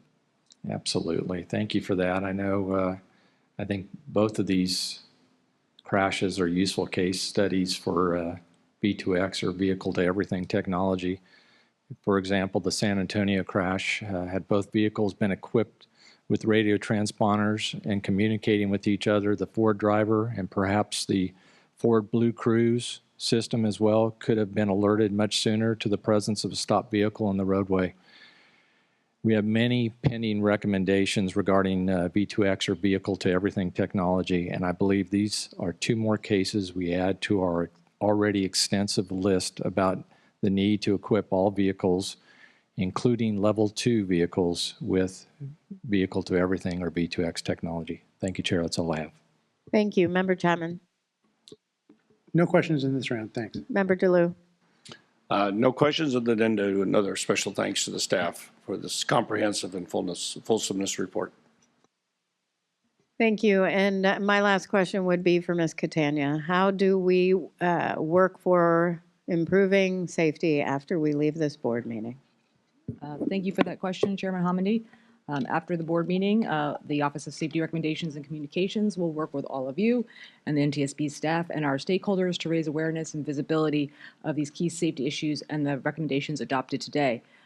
We will engage with recommendation recipients to ensure that they understand the actions required to implement our recommendations, and we will emphasize the importance of helping the driving public understand the capabilities and limitations of vehicles with partial automation, and ensuring that future driving monitor systems minimize disengagement, automation complacency, and misuse of vehicle automation. We will amplify our recommendations and safety issues through our available channels, including our automation webpage and social media, and we will advise Congress and our recommendations on our recommendations, and will monitor any legislative efforts. Great, thank you very much. We're going to take a 15-minute break before we move into findings, the probable causes, and recommendations. So 1:15. I think we're going to go ahead and start a couple minutes early since everyone is back. Okay, Mr. Curtis, will you please read the proposed findings?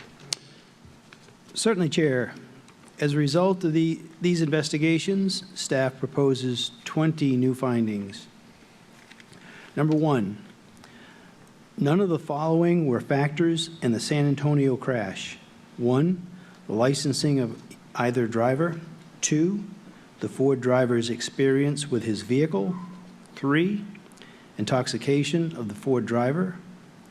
4, the mechanical condition of the Ford.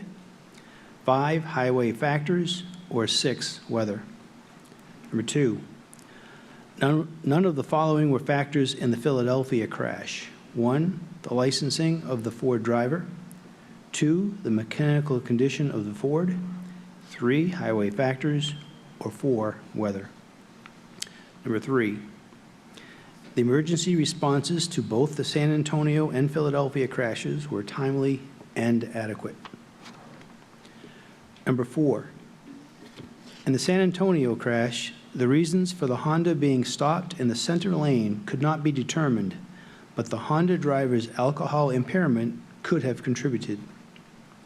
Number 5, the Ford driver in the San Antonio crash did not respond to the stationary vehicle ahead, despite having adequate opportunity to identify the hazard and initiate an evasive maneuver, due to distraction from use of the vehicle's infotainment system and over-reliance on the vehicle's partial automation.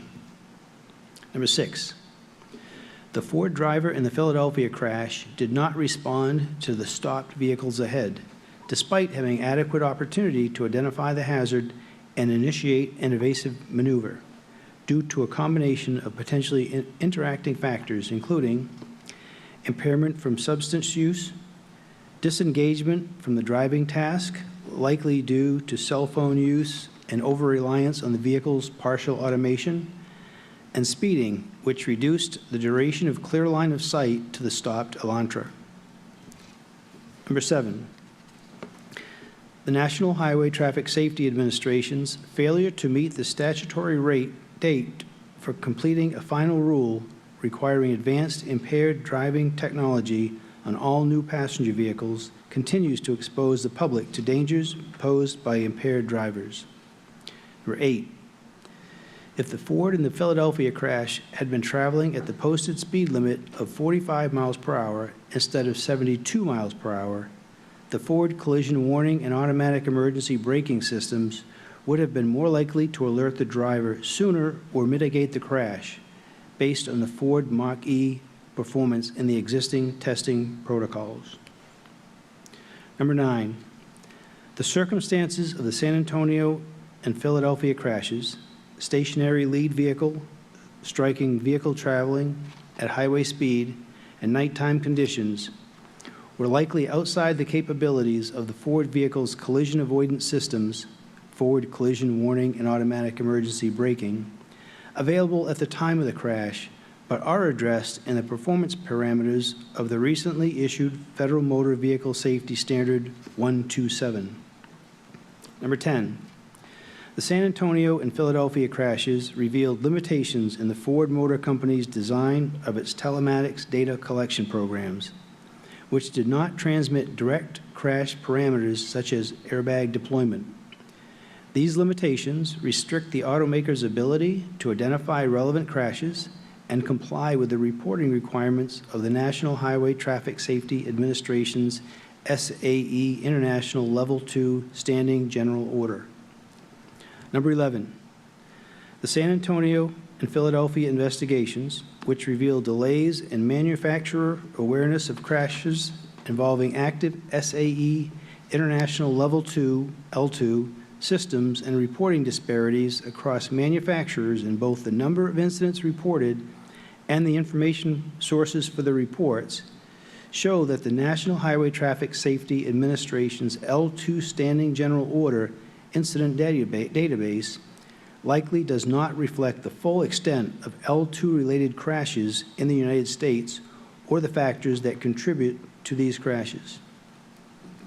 Number 12, when automakers lack a mechanism to become informed about incidents involving their vehicles that meet the reporting criteria specified in the National Highway Traffic Safety Administration's SAE International Level 2, L2, Standing General Order, SGO, as was the case for Ford in the San Antonio and Philadelphia crashes, the completeness of L2 SGO incident data cannot be assured, and the automaker's ability to investigate these incidents and the safety risks associated with L2 systems are likely to be limited. Number 13, the circumstances of the San Antonio and Philadelphia crashes demonstrate that without federal requirements for the recording of SAE International Level 2, L2 data, critical pre-crash information, such as L2 or Advanced Driver Assistance Systems activation, and crash information, such as driver or system evasive actions and system hazard detection, remains inconsistent and inaccessible to the local law enforcement, safety investigators, regulators, and automakers.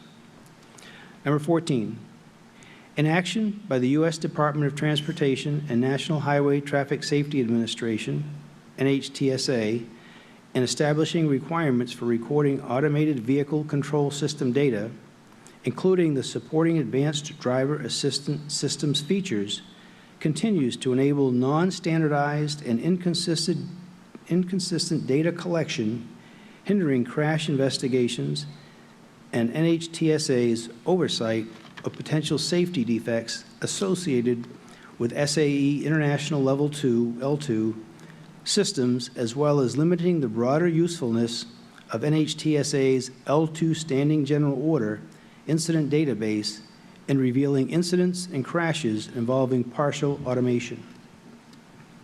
Number 15, the Ford Motor Company's driver monitoring system implementation, which allowed brief driver glances to the forward roadway to reset the distraction alert timer, does not effectively mitigate visual distraction and driver disengagement following off-road glances.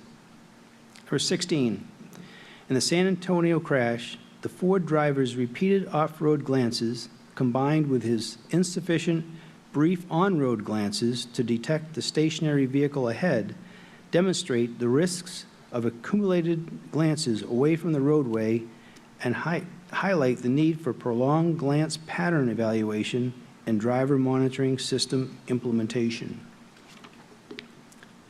Number 17, in the Philadelphia crash, the limitations of the Ford Motor Company's driver monitoring system, DMS, in distinguishing between forward roadway attention and attention to objects positioned in the driver's line of sight to the roadway would have permitted the Ford driver to use her phone in a distracting manner without receiving a DMS alert. Number 18, an urgent need exists for standardized U.S.-based driver monitoring system, DMS, performance requirements as demonstrated by the DMS deficiencies observed in the San Antonio and Philadelphia crashes and in previous National Transportation Safety Board investigations, the National Highway Traffic Safety Administration's ongoing research and plans to develop objective and repeatable procedures for assessing DMS effectiveness in eliminating driver distraction, and the more stringent performance testing protocols already implemented by the European New Car Assessment Program and Insurance Institute for Highway Safety. Number 19, the San Antonio and Philadelphia crashes revealed implementation deficiencies, including allowing drivers to disable the automatic emergency braking system, not requiring the current engagement of vehicle-equipped intelligent adaptive cruise control, ACC, active intelligent speed assistance, permitting hands-free partial automation in work zones with reduced speed limits, and allowing intelligent ACC to be configured with cruise speed tolerances up to 20 miles per hour above posted speed limits. And number 20, The lack of federal guidance for SAE International Level 2 systems in passenger vehicles has led to safety-critical design gaps in mitigating known system limitations, enhancing safety redundancy by ensuring concurrent engagement of safety technologies, and promoting driver engagement by design. Chair. Thank you, Mr. Curtis. Are there any amendments to the findings as proposed? Nope. Is there a motion to adopt the findings? So moved. Second? Second. Great. The motion to adopt the findings and the second has been presented. Mr. McMurray, you got both of those? I did. Okay, great. Please call the roll and tally the vote. All right, Board, if in favor of the findings as presented, say aye. If opposed, say nay. Vice Chairman Graham? Aye. Member Chapman? Aye. Member DeLue? Aye. And Chair Homendy. Aye. All right, Chair, unanimous vote to adopt the findings as presented. Great. Thank you, Mr. Curtis. Will you please read the proposed probable cause for the San Antonio crash? Staff proposes the following probable cause for the San Antonio, Texas crash. The National Transportation Safety Board determines that the probable cause of the San Antonio, Texas crash was the driver's failure to respond to the stationary vehicle ahead due to distraction, likely from the in-vehicle navigation system, stemming from over-reliance on the vehicle's hands-free partial automation system and disengagement from the driving task. Contributing to the crash was the inability of the Ford vehicle's partial automation system, including its automatic emergency braking system, to detect and respond to the stationary vehicle ahead. Also contributing to the crash was the location of the stationary vehicle, which may have been stopped in the center lane of the highway due to the impairment of its driver. Chair. Thank you, Mr. Curtis. Is there a motion? Are there any amendments? Can I ask a question? Yep. Contributing to the crash was the location station which may have been stopped. It was stopped. I just want to make sure that's clearly understood. So did you see what I'm asking? I understand you said which may have been stopped in the center lane due to the impairment, but we're saying which was probably due to the impairment, not the fact that it was stopped. It was stopped on the road, right? Our intent was that the which may have been stopped is due to the impairment, may have been stopped due to the impairment of the driver. Okay. Was our intent. So which may have been stopped due to the impairment. So it was stopped on the roadway. I just wanted to be clear on that piece of it, but maybe I'm the only one that missed that piece. I'm sorry, can you say that last part again, please? Well, the way it's written, which may have been stopped in the center lane due to the impairment of the driver, but the car was stopped. So do we need to clarify that, or is this? I guess I would yield to you in the sense of, I read it as which may have been stopped due to the impairment of its driver, but if you feel that's confusing, we certainly agree it was stopped in the center lane. Do my fellow colleagues read it that way too? Okay, I'm good. Thank you. Thank you. Great. Any amendments then? Nope. Motion to adopt? So moved. Second? Second. All right. Mr. McMurray? All right, Board, this is vote on the probable cause as presented. Vice Chairman Graham? Aye. Member Chapman? Aye. Member DeLue? Aye. And Chair Homendy. Aye. Okay, Chair, unanimous vote in favor. Thank you. Mr. Curtis, if you can read the proposed probable cause for the Philadelphia, Pennsylvania crash. Certainly, Chair. For the Philadelphia, Pennsylvania crash, the National Transportation Safety Board determines that the probable cause of the Philadelphia, Pennsylvania crash was the driver's failure to respond to the stationary vehicles ahead due to impairment from alcohol that may have been worsened by cannabis use, as well as distraction, likely from cell phone use, stemming from over-reliance on and misuse of the vehicle's hands-free partial automation system. Contributing to the crash was the driver's operation of the vehicle about 27 miles per hour over the speed limit in a work zone. Further contributing to the crash was the Ford Motor Company's inadequate integration of its active speed management system with its partial automation system, which permitted excessive speed, including in a work zone. Chair. And any amendments to the proposed probable cause for Philadelphia? Hearing none, motion to adopt? So moved. Second? Second. Mr. McMurray. All right, Board. This is a vote in favor of the probable cause again as presented. Vice Chairman Graham. Aye. Member Chapman. Aye. Member DeLue. Aye. And Chair Homendy. Aye. Unanimous vote, Chair. Great, thank you. Mr. Curtis, can you please read the recommendations as proposed? As a result of these investigations, staff proposes 6 new safety recommendations. Number 1, to the U.S. Department of Transportation. Issue comprehensive guidelines for vehicle manufacturers implementing partial vehicle automation systems that address known system limitations, including integration and concurrent engagement of other safety-critical technologies, such as automatic emergency braking, active intelligent speed assistance, and driver monitoring system. Promoting driver engagement by design, reducing the safety risks associated with automation complacency and misuse, and setting maximum operational speeds for automation systems based on overall system capabilities. 3 recommendations to the National Highway Traffic Safety Administration. Number 2, require manufacturers to equip new SAE International Level 2 capable passenger vehicles with a telematic system that notifies the manufacturer of crashes meeting your reporting requirements in Standing Order General 2021-01. Number 3, amend 49 Code of Federal Regulations, Part 563, Event Data Recorders, to require that all new SAE International Level 2 capable passenger vehicles record data elements related to these systems, including at a minimum system availability, engagement and activation denial, driver alerts, and system faults for automatic emergency braking, forward collision warning, driver monitoring system, lane departure prevention, lane centering, partial automation system operation, and any other systems deemed necessary.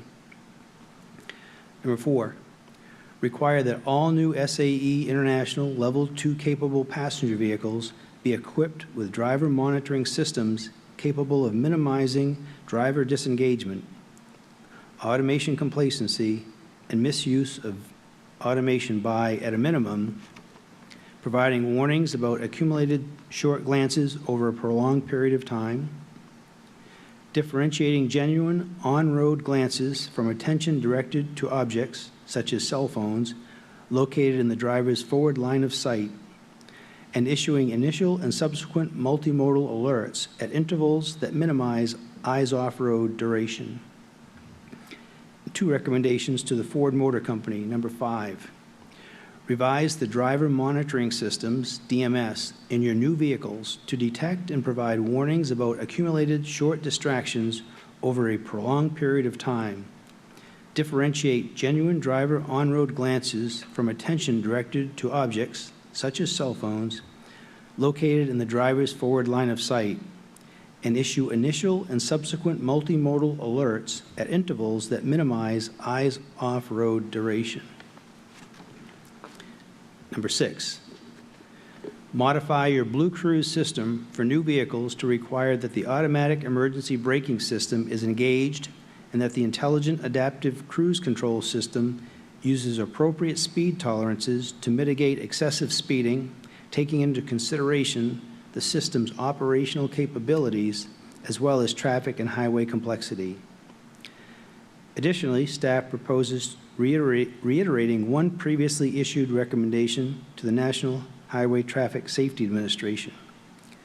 Recommendation H2222, require that all new vehicles be equipped with passive vehicle integrated alcohol impairment detection systems, advanced driver monitoring systems, or a combination thereof. The systems must be capable of preventing or limiting vehicle operation if driver impairment by alcohol is detected. Staff proposes to classify 6 previously issued recommendations. One to the U.S. Department of Transportation, recommendation H-17-37.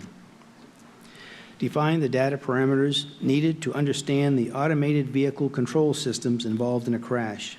The parameters must reflect the vehicle's control status and the frequency and duration of control actions to adequately characterize driver and vehicle performance before and during a crash.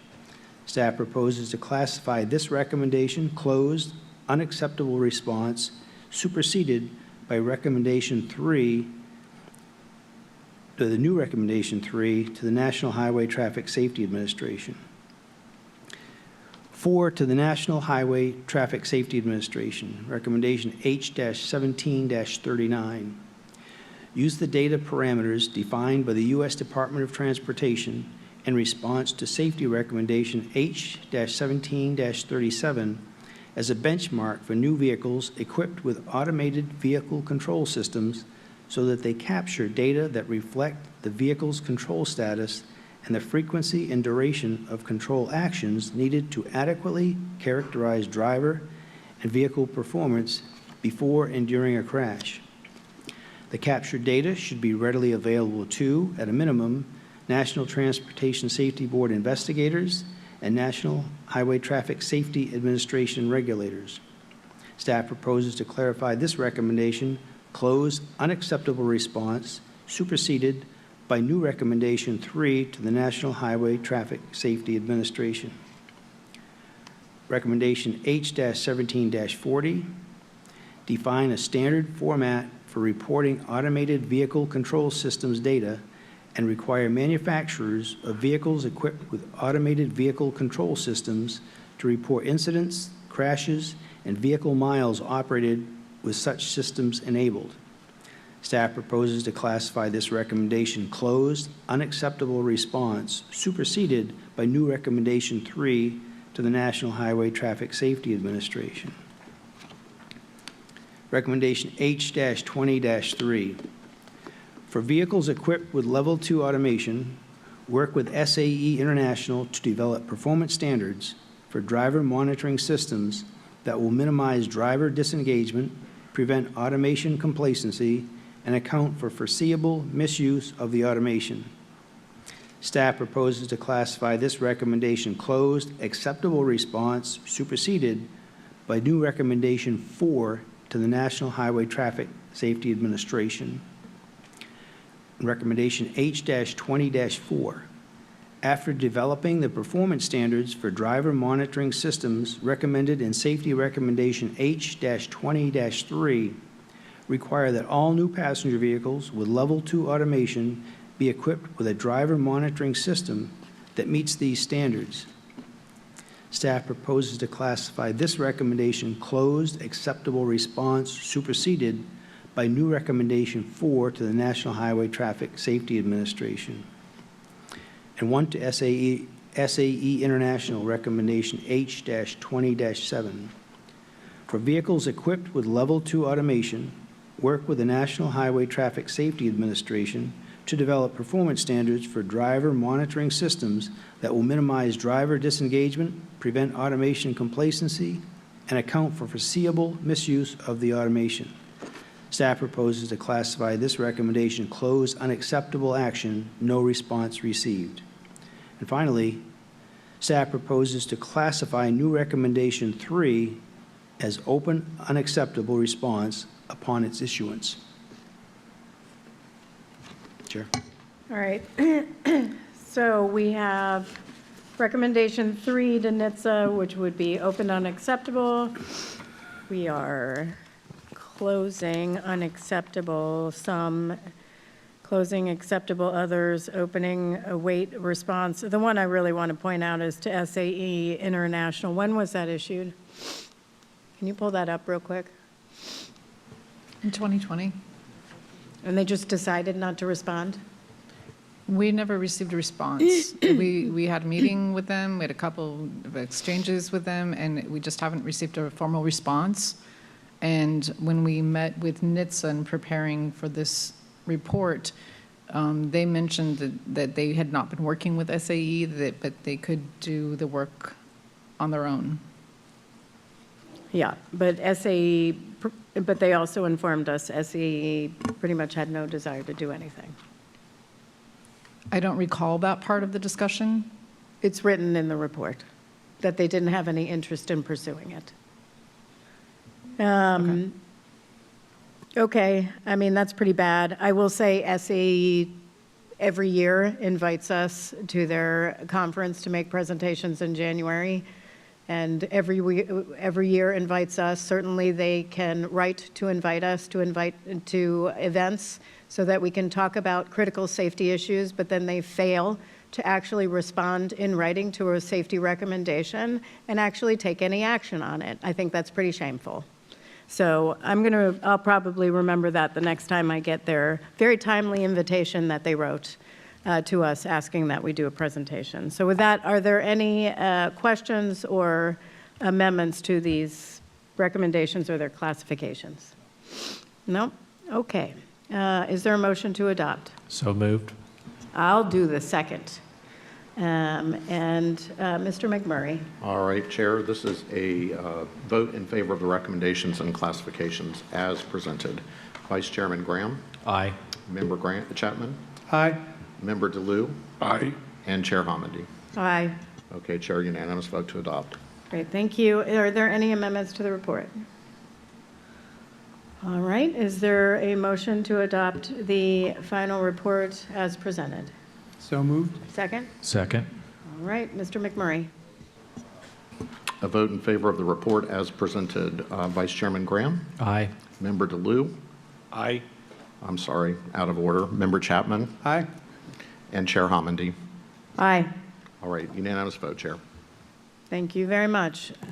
Our deliberations have now concluded. I'd like to thank Vice Chairman Graham, Member Chapman, and Member DeLue for their preparation in advance of today's meeting. I failed to point out that Mr. Sultan, Akbar Sultan, is our new Director of Research and Engineering. Thank you for joining the NTSB, and I continue to steal talented and wonderful people from NASA, so I mean, their loss is our gain. We discussed important topics that will benefit the final report and inform our safety recommendations. I'd like to thank the following organizations for their collaboration with us on scene and their role as parties to each investigation: the San Antonio Police Department, the Pennsylvania State Police, and the Ford Motor Company, which was a party to both investigations. The NTSB works under what we call the party system, meaning we bring together technical experts from those involved in the accident to help us gather and develop the facts around the investigation. Parties are not part of the analysis or development of the findings, probable cause, or safety recommendations, but they are a critical part of our investigation, and we appreciate their efforts, their communications, and their time. I'd like to extend our deep appreciation to Team NTSB, including our colleagues throughout the Office of Highway Safety, the Office of Research and Engineering, the Office of General Counsel, and the Office of Managing Director for their work over the course of this investigation and in the development of an excellent report. I also want to express our appreciation to our colleagues in the Office of Chief Information Officer, I'm sorry, I have allergies, they're killing me. The Investigative Support Services Division and the Office of Safety Recommendations and Communications for your diligent work and advocacy to improve safety. When acted upon, the recommendations we've issued today will save lives. When acted upon are the key words. Going forward, the NTSB looks forward to working with all the organizations that we issued recommendations to today to make sure they are fully implemented. With that, I would like to once again offer our sincere sympathies to those who lost loved ones or those were injured in these two crashes on behalf of the entire board. Please know that our hearts are with you, and we will continue work going forward to improve safety to ensure this never happens again. And with that. Chair? Yep. Concurring statements. Oh, yep. I forgot to ask, does anyone reserve the right for concurring or dissenting statements? Nope. All right. Thank you very much, and we stand adjourned.